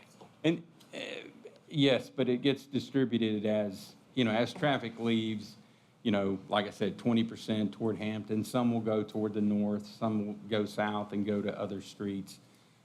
They don't all necessarily show up at any one destination. You may have, like a gentleman said, that, they turn left and go toward the hospital.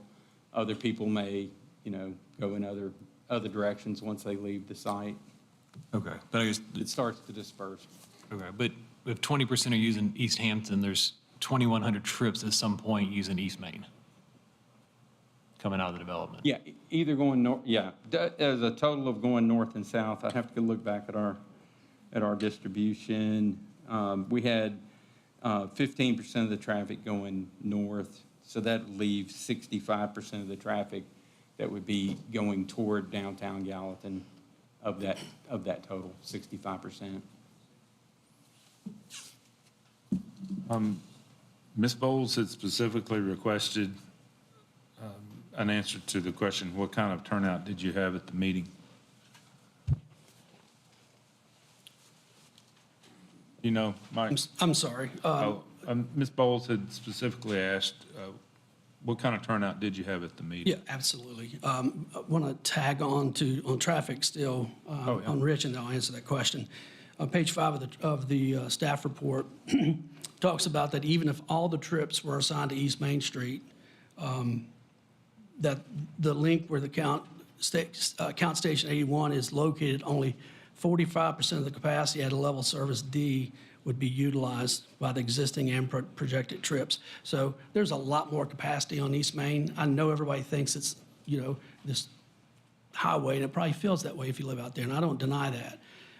But if you look at the data says that there's plenty of capacity there, even if every car in our community was assigned to East Main, in addition to the background traffic that already exists. So just to put that a little bit into perspective. Jillian, or engineering, was the traffic study sent out to us? I don't remember seeing it. I know we submitted it. Yeah, engineering received it. Okay, but I don't remember. But we haven't seen it. I haven't We're seen a just copy hearing of what the they traffic study. reported. Yeah, we don't usually send it out to commissioners, but Will there still be another traffic study at the FMDP phase? And is that conducted differently, or? So they got ahead of the game on it. They submitted. What now? They got ahead of the game on it. They gave us the full traffic impact study at the PMDP. Now they have revised it. I have not seen it just yet, but I think it's coming soon to update this new layout. But that'll be the same traffic impact study that they would have submitted at the FMDP. And I know you answered that other question, but Mr. McCord, do you remember that data point you used about townhome versus single-family home and traffic? Yes, ma'am, and that's If reflected. you don't, you can just kind of generalize, because I think that is important. Yes, and that's reflected in the report. There is a trip generation comparison table based on conceptual development under R40, as well as the applicant's proposal. So the trip generation for single-family homes is greater than it is for a townhome or multifamily unit. And that's reflected in our table, and that's why This data has a slightly lower trip generation and peak hour generation because it broke it out as into both single-family and townhome development. The single-family comes derived from IT use code 210, and the townhome portion of the project is IT use 230. And that's just a categorization that they use to differentiate between different types of land uses and the trip generation from those types of development. That's your attachment 6-4. That's what now? Attachment 6-4 to the report. Aha, thank you. You're asking about the meetings, which I think the question was how many people were at the meeting? Yes. Let me first, because there were some dates given, and I just want to make sure I'm clear and clear from Ms. Bowles as well, and I appreciate her comments. So I wrote the letter in July 27th, I think she said, which is July 17th, which is accurate. I wrote it in advance, sent it to the engineer because they were going to be in charge of mailing out the letters. So we mailed them on August, I think, 1st, and she said she received it August 3rd, which makes sense. And then the community meeting was on August 24th, 3 weeks later. So one, I felt like we were doing over and beyond at communicating to the community by sending a letter when probably most other developers would not invite people that way. And in addition to that, I spoke to staff and said, what would be your recommendation for me to send out? And no later than 2 weeks, which I think is your legal notification to homeowners. So we gave 3 weeks notification, which we felt was appropriate. The legal, well, no, you don't have to have the community meetings. They do not. No, correct. Yeah, But the legal notification for surrounding property owners is what? 15 days. No. Who? Do they have Anybody to be touching adjacent to? anybody touching the property or directly across right of way. Okay, that's what I thought. So I just think that's an important point to make because, I mean, in that argument, you went beyond reaching out to people all in the area because that one required to have a community meeting wasn't required to reach out to people beyond the adjacent and directly across from. 285 families. And so of that, we had, and I've got the sign-in sheet with me tonight. So we ask everybody that comes in to sign in, and most people do. In this case, there's probably a couple families that didn't, but we had, I think, a total of 14 families of the 285. Again, we felt like we've over-communicated and felt like that was appropriate. So we had, she is accurate, there's about 14 people that showed up. The next question that was asked is definitely a question for the city engineer. If the road is moved over, adjusted in order to align that for a perpendicular intersection, will the city be able to give the right-of-way to the neighboring property owner, Mr. Sudbury, in order to preserve access to his corner property there? I think that would have to go through a right-of-way abandoning process, but I don't see an issue with that just offhand.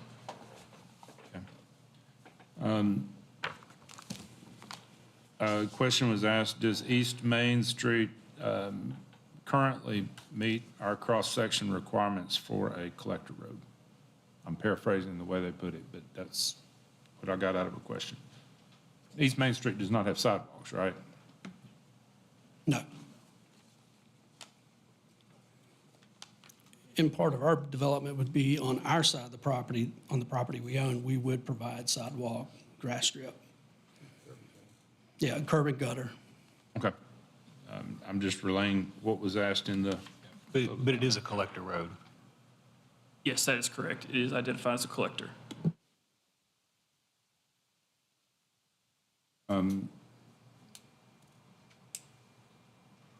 A question was asked about the variance request from 30% to 36%, the exemption as far as the number of townhomes. Didn't know if you wanted to respond or address that. Yeah, we feel like that based on all the things that we gave up, that's should be a reasonable request. It really is important for us to make up for all the things that we've given away. For instance, when you cross a stream, that becomes very expensive. And, giving up additional lots, that obviously is very expensive. One thing I would like to address that Pascal mentioned is that we're confined and can only do this much. That's not true. We could have, it's not unheard of to go through streams. You have to permit them, and in some cases mitigate them, the impact, but we could have easily put more lots on this plan. We could have gone across the stream at the top of the property that backs up to Enoch Hills.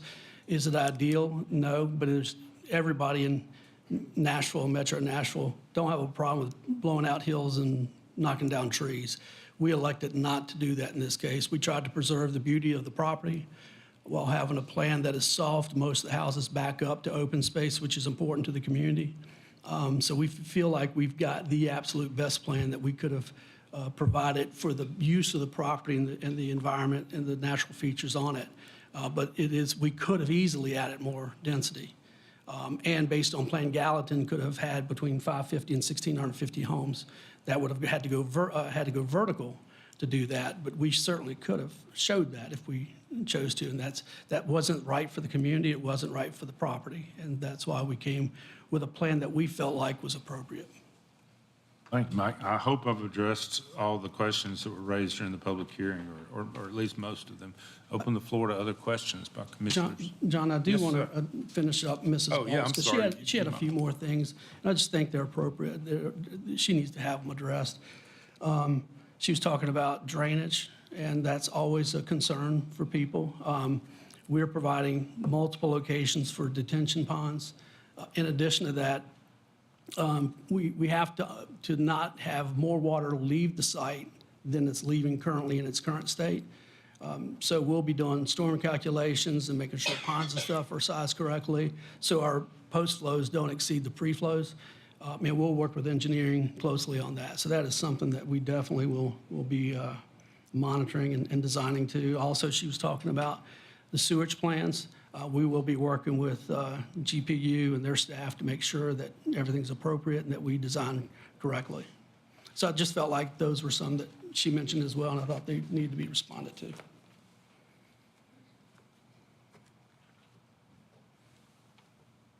Open the floor. I feel like I should mention something on utility infrastructure, because people say that a lot, but I think you're probably all aware that GPU is actually looking at a plan to help supply water to the northern part of the county, and that's because we have ample capacity. Our sewer capacity is about 50%, and our electric department on that side of town is in really good shape. I don't know, I would suggest that if somebody's having more frequent outages, that it may be something isolated that needs to be addressed, because I don't live far from there, and I've hardly had any in the last several years, unless it's been storm-related, certainly one capacity-related. Now, the whole TVA issue back in December, that was a whole different scenario, and certainly not specific to Gallatin either, so. But I do want that cleared up, because I don't want people to think that we're building without sufficient infrastructure. Oh, and I did have one more note. It was another issue that one gentleman raised was about the cul-de-sac on the east. If the top of the page is north, I assume it is, then on the east edge of the property, there's a cul-de-sac stub out. He was asking if that would, I think that's intention is Mr. to eventually Brinkley's push farm. through. Yeah, I mean, it won't push through, but the sincere hope is that someday in the future, it does push through to Enoch Hill and get access all the way over to Hartsville Pike, but I think that's Mr. why it's Brinkley was real clear about what he was going to do with his property.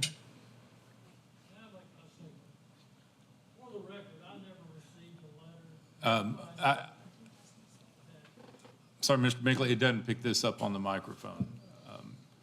But just for the record, I never received a notice, and I am an adjoining property owner. I got that letter about the meeting, but the city never notified me that this was taking place. So just for the record, I never got a letter from the city. That's it. Okay. Mr. Puryear, I can address that cul-de-sac. We showed it as a stub on our last plan. We got comments back and it said for fire, we needed a temporary cul-de-sac. At some point, should that street connect through, that cul-de-sac just goes away. Right, okay. Open floor to, did you have anything else to add? in No, other responding than, I think there was a comment about the 8 homes on Timber Lane, not make it record, that we would not come back and ask for more, and I can say that we will not come back and ask for more. We said we would do this, and we never go back on our word. So if it's 8 now and that's what's approved, that will always be in perpetuity. Open the floor to questions.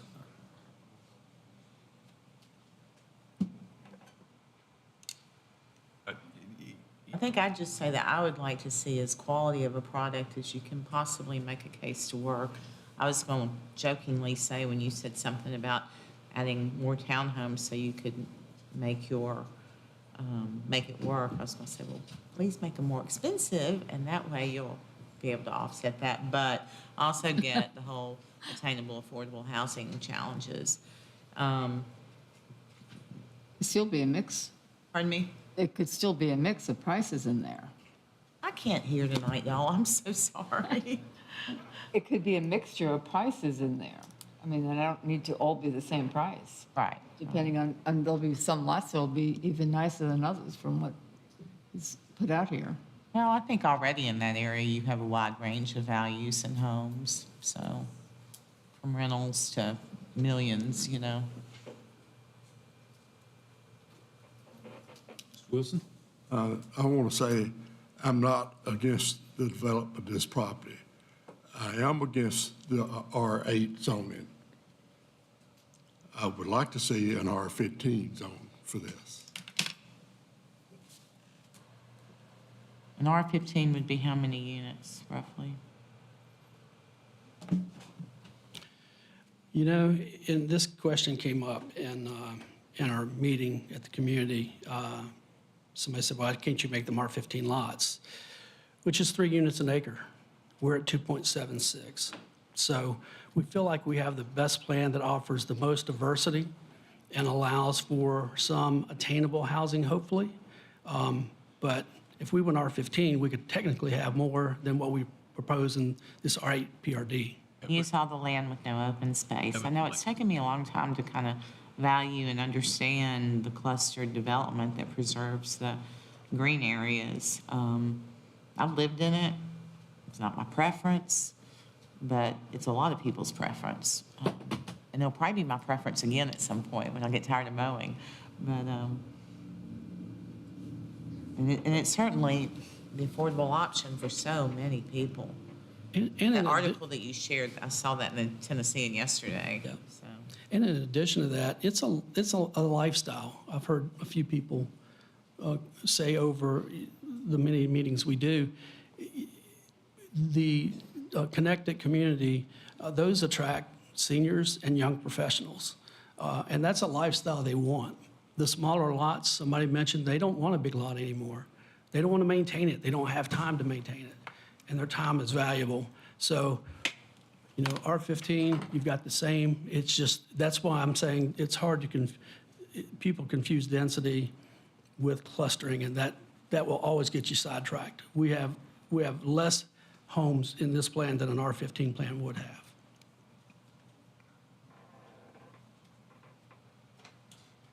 Well, I'll comment that as lots have gotten smaller because land gets more expensive, there reaches a point where it's more important to have the open space that you back up to than it is to have a half-acre lot. I agree with that. My favorite thing to do when I get home is throw, you know, one of those chuck it things. I throw the tennis ball to the dog. Now, I live on a farm, so I can throw the thing about 100 yards. I don't think you can throw a tennis ball to a dog in a 15,000 square foot lot, and go very far. But I like the fact that this is a 60% open space, and I like the fact that it preserves the stream buffers because you have all that existing vegetation along the stream buffers. So that's. I believe that there was a lot of attention to the details of preserving that natural topography and showing us something that's really, I think it really will fit nicely in that community. Yes, ma'am, and it took a long time to work with engineers and input for different people to get to this plan.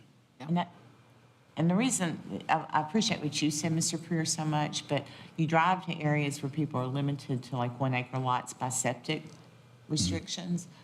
And you're seeing a lot of these new developments where everything's on a 1 acre lot and they're scraping farms, not a single tree, no plans, just houses every acre. And that is so much harder for me to see than to see some of these really pretty developments that we're having around town that do have the green space and you know, the landscaping and the drainage plans that we require. So. And I don't like turning left out of Timber Lane, and I probably wouldn't like turning left out of this other entrance either. But that's why we have traffic engineers. Mike, I know the It's okay, I have to. I know the landscaping plan comes at a later stage. Do you plan to have street trees in the right-of-way along the single-family homes or not? I don't think that's the plan currently. It's something we could look at moving forward, but I think the current plan is we don't. Again, we've got a lot of natural buffers that we're preserving, and I think it'll have a sense of community from day one, just from the landscaping that we are preserving, both internal and external. Sounds good. And Mike, I do want to say, I think the revisions you guys made to the overall plan are net positive improvements, especially on Timberland. But question, just, I didn't sit here and do the math on the percentages, but 30% versus 36, how many townhome units did you add? We went from 88 to 111. Okay. So 23? Does that sound right, 23? My brain don't work too good this time of day. I think it's 111 single-family homes and 191 townhome units. No, it's the other way. Yeah, it's 111 on the connected from 88. From 88, okay.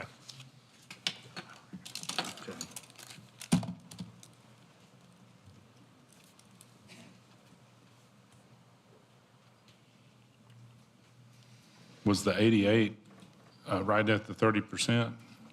I think it was just a hair below it. Okay. So somewhere around 90 to 94, somewhere in that neighborhood is the 30%? 88, well, probably 94, to be honest.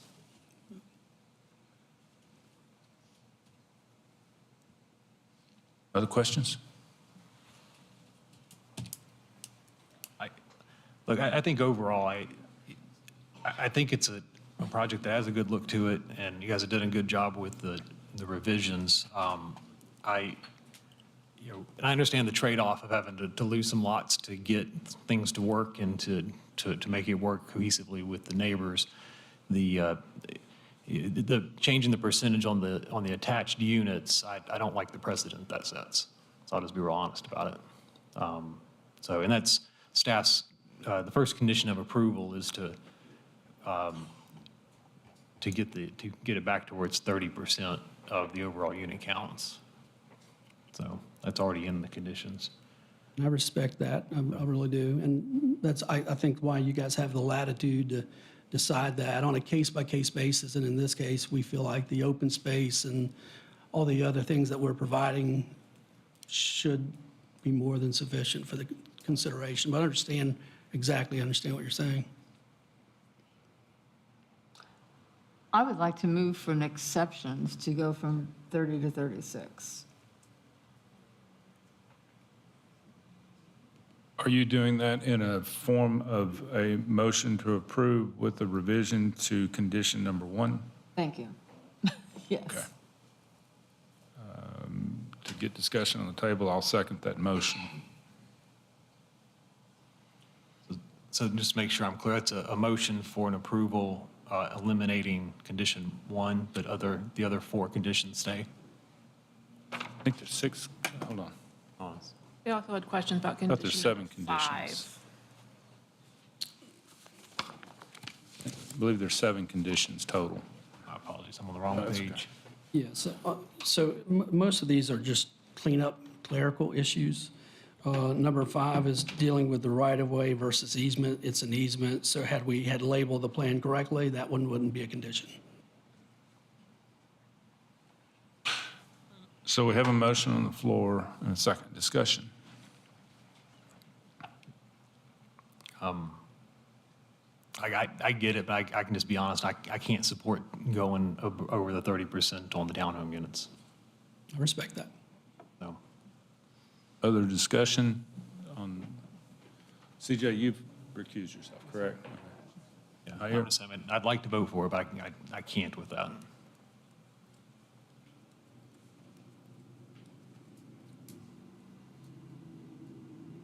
Any other discussion?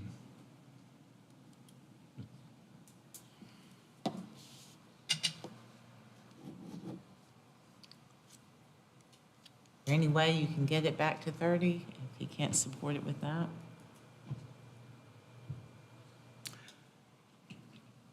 I would prefer to see what the will of the body is, if that's appropriate.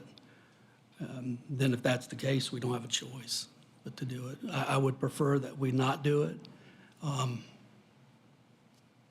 Still feel like that's a really nice percentage of the overall project. In light of developments that's been done, and we've done 2 of them, that's 100%.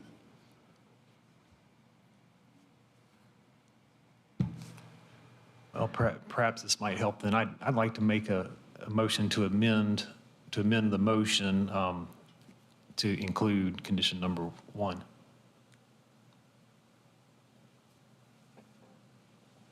That would effectively limit it to the 30%.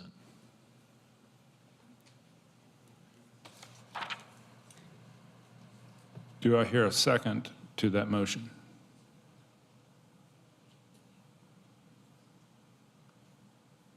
Just being frank here, I don't want to see the whole project get killed because there's not enough support for it, but I want to. I understand, and I agree with you, and I think that what Mr. Harris is attempting to do is ask if others feel the same way strongly enough about the 30%. Oh, okay. I not only can't hear, I might be slow, sorry. No, not at all, but that's very appropriate. That's the reason for the request to amend the motion to add condition 1 to the motion, which would limit it to 30% of the overall unit count. So do I hear a second to Mr. Harris's amendment to? But of course, if it passes here with 30%, then the ask could still be made at the council level to exceed that. It could, but that's our job is to recommend to council. All right, well, currently I have a motion on the floor by Councilwoman George and seconded by me to vote for recommend approval with all 7 conditions, but changing condition 1 to allow the 36%. The amendment that I'm waiting for a second on, if there is one, by Mr. Harris, is to place the 30%. The 6% is how many units? I was trying to do the math on that. No. 18 units, would that be right? It's a little complicated. It's dynamic because they were somewhere around 92 units would have been 30%. They have 111 townhomes. So you would think that you would need to drop. It's about 18 units. It's units. 18 But as you drop units, you add back in single families, so it changes the percentage. So it's somewhere around losing about 15 townhomes. It's about losing, because you add back in single families and it Okay. changes the percentage. That sounds I like can't a do the really math that small quick. number of units to be. Seem more attainable. Well, Those terms, that doesn't we don't. make my brain. We don't even have a second on it to discuss it at this point, so. I'll ask one more time. Do I have a second on Mr. Harris's amendment? Okay, amendment fails for lack of second. Back to the original motion that's on the floor is recommending approval with all 7 conditions with the change to condition number 1 to allow the, is it 36% or 30%? 36.8. 36.8% allowance. Any further discussion? Seeing no further discussion, I'll call for the vote. All in favor of approval, please indicate by saying aye. Aye. Opposed? Nope. We had two noes, Abstention. and we had one abstention. Yes, we have two no. 3 aye, one abstention, well, one recused. Motion approved, or, well, recommended, we've recommended for approval. Thank you.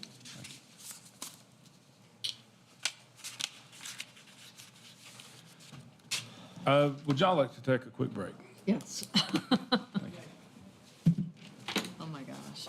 I had to go get a coat. Are you freezing?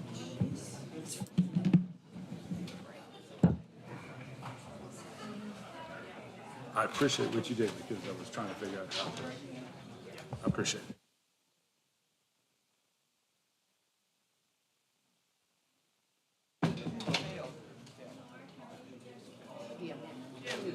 My name is Mark Holder. My property has. Sorry, excuse me. Any issue you call it, because I'm the bottom of the. Understood. All right. And no, except for me, nobody's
We're going to resume the meeting, so if I could ask anyone, anyone's welcome to stay and hear the following items, encourage you to, but I need for people to either take a seat or please remove yourself to the hallway.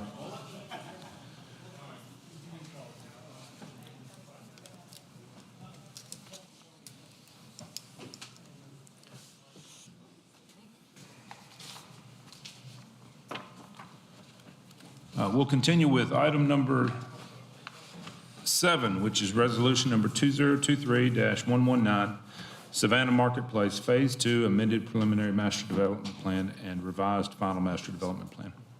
All right, Jim Carpenter, staff planner. The owner and applicant request approval of an amended preliminary master development plan and revised final master development plan for Savannah Marketplace Phase 2 for 2 buildings adding 8,000 square feet on an 8.94 acre lot located south of Nashville Pike and east of Gordon Crossing. Changes to the amended PMDP, FMDP include a 6,000 square foot restaurant building with 4,000 square feet indoor and 2,000 square feet of outdoor patio dining, 2,000 square feet of additional retail space, modified parking layout, including adding an additional 16 parking spaces and 2 ADA accessible spaces, and reduced or modified bioretention ponds and revised stormwater layout.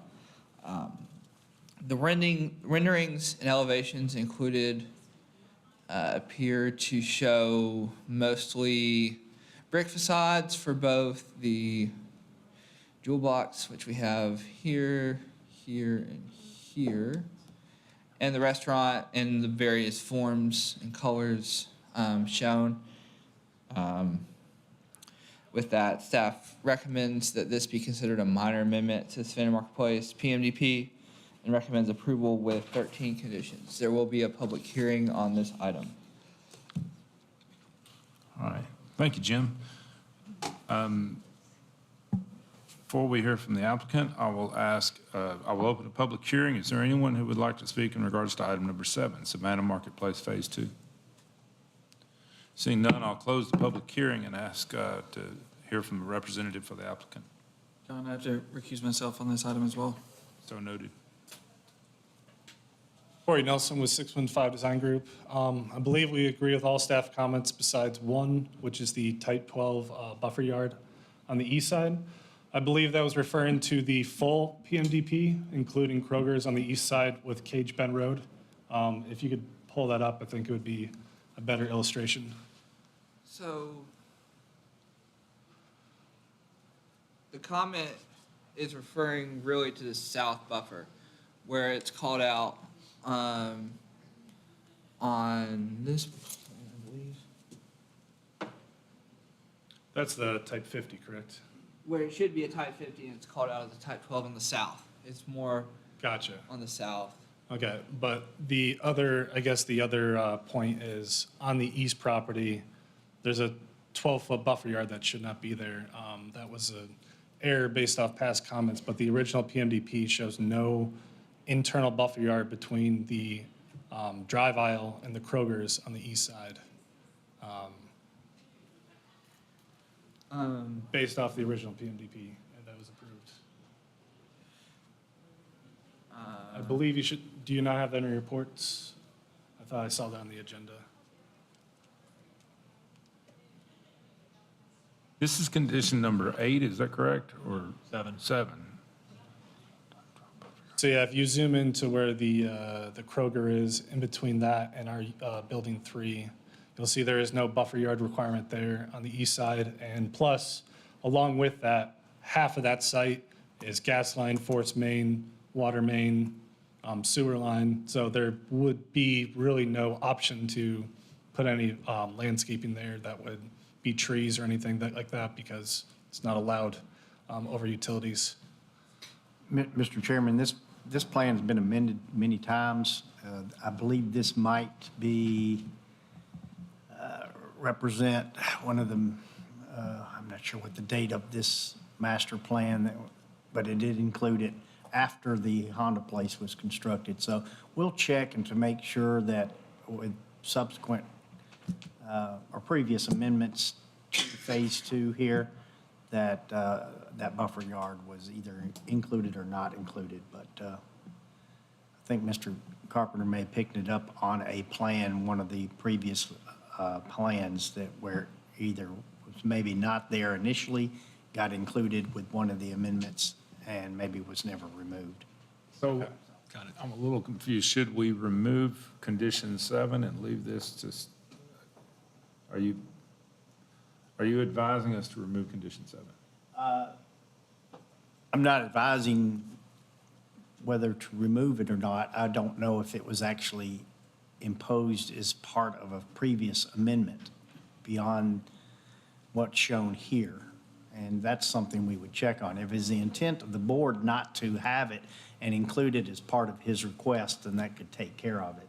So this is too early to make a motion, but when it gets time for that, would it be appropriate to say, revise condition 7 to say, label and show a type 12 buffer yard on the eastern property boundary if staff confirms that a type 12 buffer yard was included in the PMDP?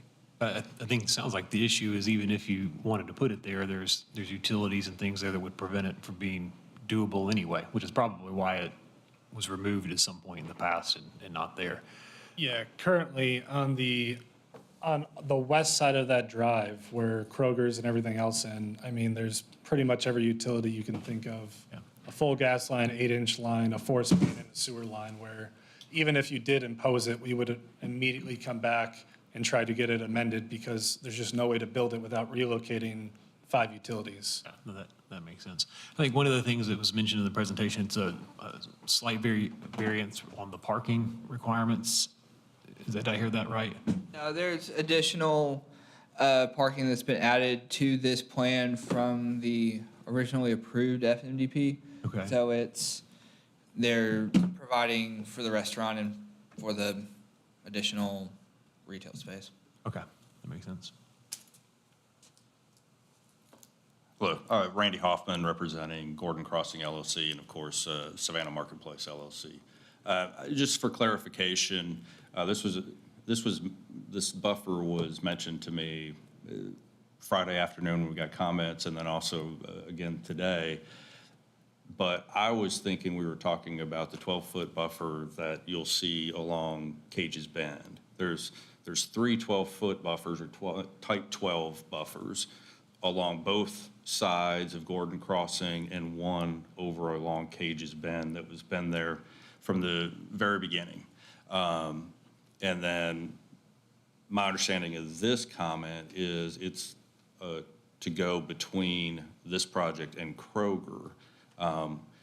The other 3 reference public roads. That's a private access drive. And so we just needed some clarification. I'm fine working with Mr. McCord and staff, of course, trying to figure it out. But it was just something that came up today that I was thinking it was the Cage's Bend when it said the eastern property line, because I was looking at the project as a whole, not just this 9-acre tract. If there's any questions, And even I'm this here. drawing here does show a landscaping area on that east side with, I suppose, presumably trees there that are green dots that are represented on there. So we can double check that, but if you want to modify the condition, we kind of a toggle either or. I guess my question is, if there's an opportunity for some landscaping there that doesn't interfere with the utilities, aesthetically, you would want to put that in anyway, wouldn't you? Of course, yes. Okay. And, when we get down to that level of detail, of course, but as Corey mentioned earlier, we have some pretty limiting factors with, I think, 3 utility lines run in that little strip right there on that side of the road between us and Kroger. And most of it is within Kroger's property lines, so we can't really. That makes sense. Then, other than that, you're good with the rest of the conditions of approval? Okay, then I'll make a motion to approve, however, removing condition number 7. Second. We have a motion by. Minor or major? Oh, my apologies. I retract my motion to make a motion to be a minor amendment. Second by Mr. Wilson. Any discussion on major or minor? Seeing none, then all in favor of being a minor amendment indicate by saying aye. Aye. All right, and then, And motion? motion to approve with staff's 13 conditions of approval, however, striking condition 7. Second. A motion made by Mr. Harris, second by Councilwoman George, to approve with all 13 conditions, striking condition number 7. Any discussion? Seeing none, then all in favor, please indicate by saying aye. Aye. And opposed?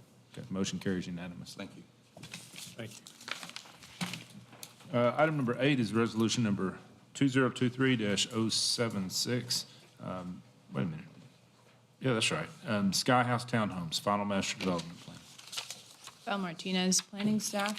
The owner and applicant are requesting approval of an FMDP for Sky House Townhomes located at 656 Chambers and 507 Damas Street. Both properties are zoned R6, high-density residential. This item has previously been before the board and was deferred for more information, mostly regarding architecture. After reviewing the newest submittal, planning staff recommends approval with 7 conditions.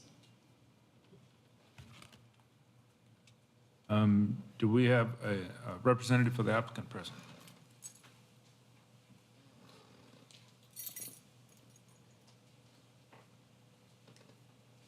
Drew Ferguson, Greenlit Design. We're in agreement with all comments. Questions or? I just look at the architecture. So basically, we got primarily brick structures with maybe some siding on the rear elevation of the one. Yeah, some hardy siding on the rear elevations. Okay.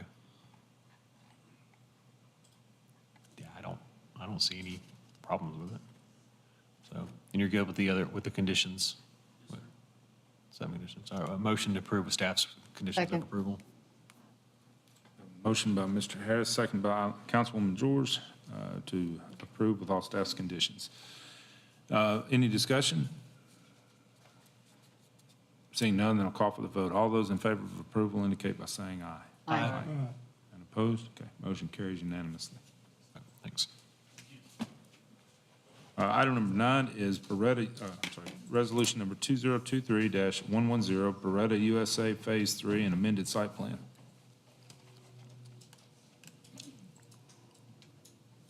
Emily Lang, staff planner. The owner and applicant request approval of an amendment to the site plan for Beretta USA to construct private outdoor skeet and trap fields for product testing and demonstration on a portion of a 99.88 acre parcel on Lot 4 of the Gallatin Industrial Center, zoned IR Industrial Restrictive District, located at 1399 Gateway Drive. The 3 skeet trap fields are located to the west of the existing manufacturing and warehousing facility, oriented slightly northwest so that the field shotfall zone is directed away from the facility and the public right-of-way, out of the range of area residences and into the preserved forested land on the property. This is a diagram that shows that. The 3 skeet trap fields will be accessed by a 12-foot wide gravel driveway extending from Gateway Drive that terminates in front of the westernmost field in a 30 foot by 60 foot wide gravel pad. Each field is comprised of concrete paths that connect shooting stations, a high clay house, a low clay house, and a trap bunker. All structures are cladded in metal panel. The Planning Department recommends approval of resolution number 2023-092. All right, do we have a representative for the applicant present?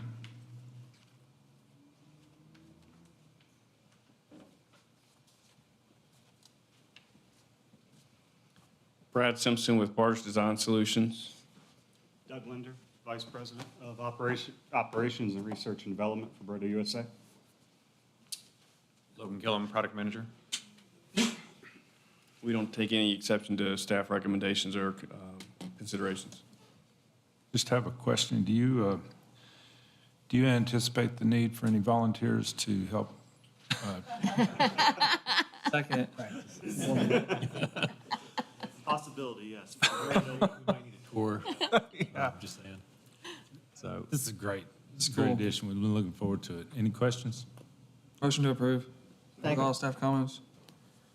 We have a motion approved by C.J. Morrell with all staff's conditions and seconded by Mr. Wilson. Any discussion? Nope. I don't call for the vote. All those in favor indicate by saying Aye. All those opposed? Okay, motion carries unanimously. Sorry you had to wait so Sorry you had to long. wait so long. Thank you.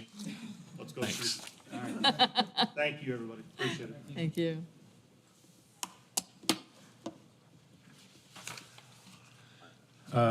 Item number 10, our final item, is resolution number 2023-109, 455 Lake Wind Drive, an accessory structure with alternative architecture and site plan. Val Martinez, planning staff. The owner and applicant are requesting approval of a site plan for 455 Lakewind Drive. This site plan would approve an accessory structure with alternative architecture. The proposal is for a 1,500 square foot garage with metal siding on a 0.64 plus or minus acre lot, zoned R15 medium density residential. Because the proposal does not match the existing primary structure, which is a single-family home, planning staff does recommend denial, but if approved, the site plan and building permit shall be amended to comply with the current zoning setbacks and the original minimum building setback lines established by the plat. As you can see here, it's a little unclear as to where exactly it'll be sitting back, but we want to make sure that it meets not just, again, current zoning setbacks, but the original plat. Okay, do we have a representative for the applicant?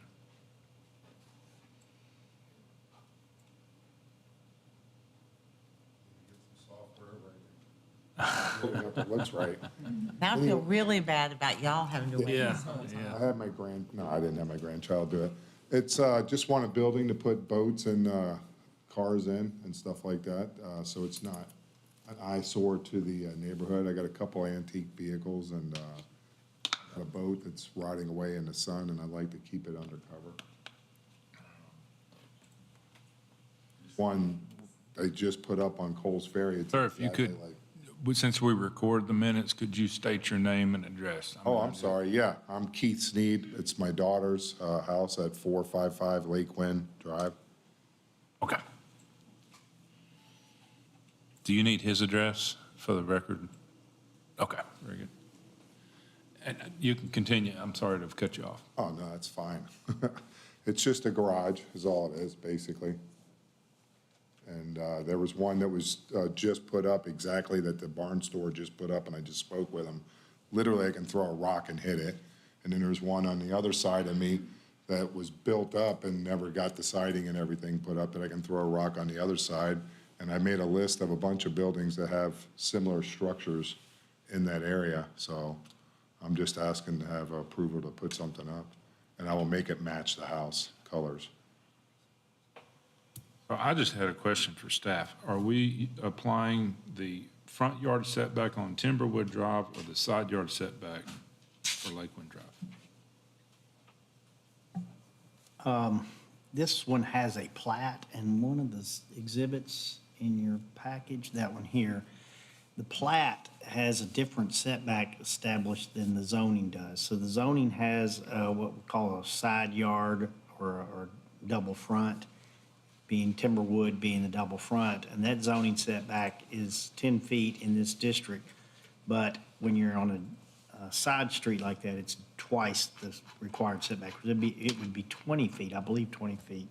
But this plat shows it, and if you, I don't know if we can blow that up here, 50 feet on Timberwood Drive. It's lot number 26. So in the south central portion there, yeah, right where the red dot is on the screen. So the setback per the plat is 50 feet from Timberwood Drive. It's showing it only at 25? 35. 35 from Lake Wind, I can't read that. But I'll point out that's 35 feet from the curb. That's not 35 feet from the property line. Because the 35 feet curb from is the not the property line? curb. No, The that's the curb is right-of-way not the line. curb. That's property line. Oh, I'm sorry. On the drawing, it said from the street. It's your 50-foot right-of-way for the drive. So it would need to be scooted back to the west from where it was shown on the exhibit that was provided showing where they want to build that one there. So it'll have to be, this one says 35 feet from the road, and that is the asphalt. So it's going to have to be 50 feet back from the right-of-way line, not the asphalt. So it'll be further into the backyard. Is that possible for you to do that? I mean, it's possible, but there's an existing driveway that goes up there, and I kind of wanted to have it, you know, access to the existing driveway that was on there. Yeah, I think the issue might come up that if it's closer than the plat, would that not have to would that go to zoning appeals for a variance for the setbacks? Actually, with a plat, sometimes you can do a plat amendment. It just depends on a couple different things, what your options are. We could look at that if we needed to. Yeah, I think the issue is going to come. I don't know that we They can. just want it further in the backyard is what they want? Yeah, your lot has a 50-foot setback for 50 buildings. foot. Yes. And that's because it's a corner lot, or? It's, yeah, that's what's on the recorded plat for the property. So you have to build inside of that envelope. Okay, I mean, I thought it was like 10 feet from the road and stuff like that, but it's 50, it's a plat. I'm not sure what a plat is, I don't Yeah, so that's when, know The what that 50, is. where the 50-foot setback's coming from is that puts it in line with all the front setbacks for everything on Timberwood. yeah, so that would be your neighbor's That would be the front for them. for them. Yeah. Okay. Right, but since you have a corner lot, it's, Them a corner it's lot, what, so when they subdivide property, whoever's divided, they do the plat with the building setbacks, and it's a way they control, making sure that homes align and so forth throughout there. So that's not something the city did, it's whoever subdivided the property Gotcha. whenever it got done. So. Okay, so it's gonna have to be more in the backyard, and I'm not gonna be able to access it from the driveway, is what you're saying. Probably not without, adding one to some driveway on it. So how far, to 50 feet from the road, or I don't really know? From the where property line, Your, from the property line. Okay, I'm not sure where that is. Probably the front face of the garage, the face that's facing Timberwood probably needs to be aligned with the end of the house. Okay, so it I don't needs to know be that, but it's. completely on the end of the- go ahead. So, as I say, if you look at the overall, the edge of the side of your house appears to align with the fronts of the other houses down the street. Yes, You're only probably about So 50 that's, feet. that's where it needs to be? Correct. Okay, I'm gonna so guess that that's the edge 50 needs to foot. be there. So I can make a driveway that can come over this way, right? Yeah, yeah. Yeah, you And can put a extend the driveway. driveway from that driveway to come over? Yeah. Okay. Connects to your existing one? Yeah, Yeah. Yeah, just connect it right to the one so you can come in and just drive in that way. exactly, Okay, yeah. yeah, I mean, I can do it that way, that's fine, I have no Well, problem. then based on that, I'll make a motion to approve it, so, so long as it's compliant with the 50-foot setback. I'll second that, and just say that I drove out there and have no problem with the architecture, because there are other sheds very similar to this, other buildings, not shed, but. Thank you, sir. So, but. Yeah, that was my only question, was actually the property setbacks, and it's in the plat. So if you do need that, to word that motion, how do you want to word that motion? Staff recommended denial, but, I mean, it's in the conditions. Condition 2 is that it meets the 50-foot, so. I would also recommend that you check in with codes and make sure there aren't any distance requirements between the house and the garage, just from a fire safety standpoint. I'm not gonna put it right up against, I'm gonna. Yeah, I just don't want you to purchase it and then there be an issue with that. So check in with codes and make sure you don't have any building code issues. Okay. And On also a just, detached garage, that's what you Yes. call it? I think Yes. off the top of my head, I think it's 10 feet, but Yeah. don't quote me on that. make Just want sure, you to check. No, I will indeed, yeah. Don't come back and It's- say, hey, you gotta take that down. Yeah, so is the motion clear enough? I'm looking for the staff comments. Hang on. Yes. discussion. I'm scrolling.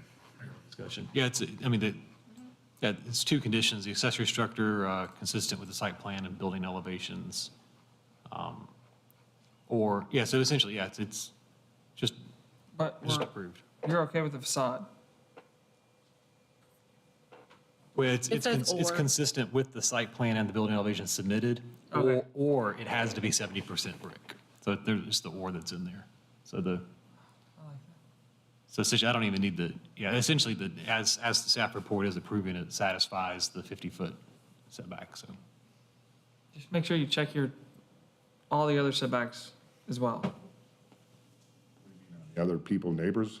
Well, you have your front setback on Timberwood, but you also have a side setback. It'd be a rear setback, From my essentially. neighbor, that's like, what's that, like 7 feet? It was well over 10 feet from Yeah, this, here it is. from that area. 4 feet for an accessory structure unless there's an easement on that side. Yeah, I was having it well over 10, I was giving it 10 feet away from the house, or 10 or 12 feet, I think I had, Okay. from the house, and I still had 10 feet or more before I got to the fence that I have up. I have a fence that comes out because the neighbor had a dog, and my granddaughter got bit and chewed up, and so she was, ah! You know, it wasn't that dog, but it was a dog. So I had to talk to him. He thought I was being rude to him. I'm like, look, I wasn't being rude. It's just, she got, mangled, so. But anyway, that's a different story. So we have a motion on the floor to recommend approval with staff's 2 conditions, and I can't remember who seconded it. Mr. Wilson? Who did? You did. You did. Oh, It's been a long meeting. Might be bad. man. 3 things happen when you get old. First, the memory goes, and the second, I can't remember the other 2. So. All right. We have a motion and a second, and no further discussion. All in favor indicate by saying aye. Aye. And opposed? Okay. Motion approved. Thank you, ladies and With the gentlemen. 50-foot Appreciate you. Thanks. Sorry I had to wait so long. All right. It's for the money.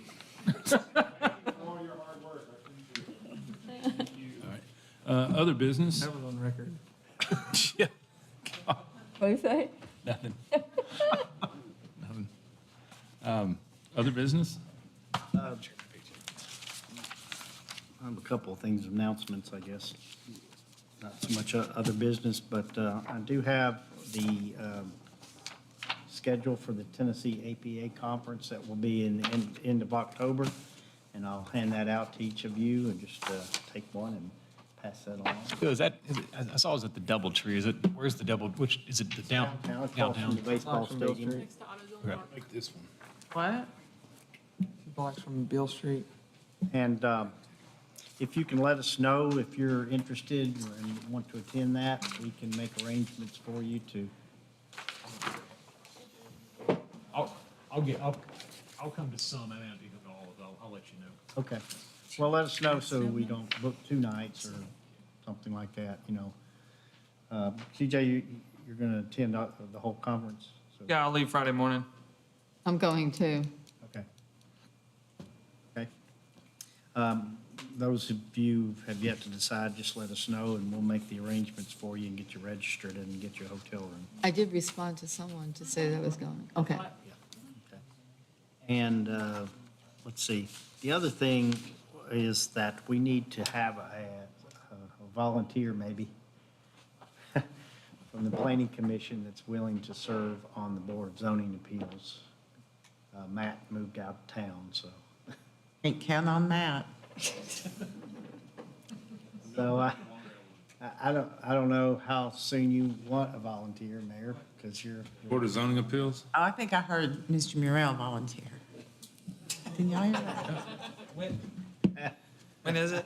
The 4th Thursday of each month, but we only meet if there's items. It's, We've met twice this year. yeah, we've had 2 meetings this Well, year. that sounds like a great one to go on. We got a volunteer. Thank you. There's a meeting in September.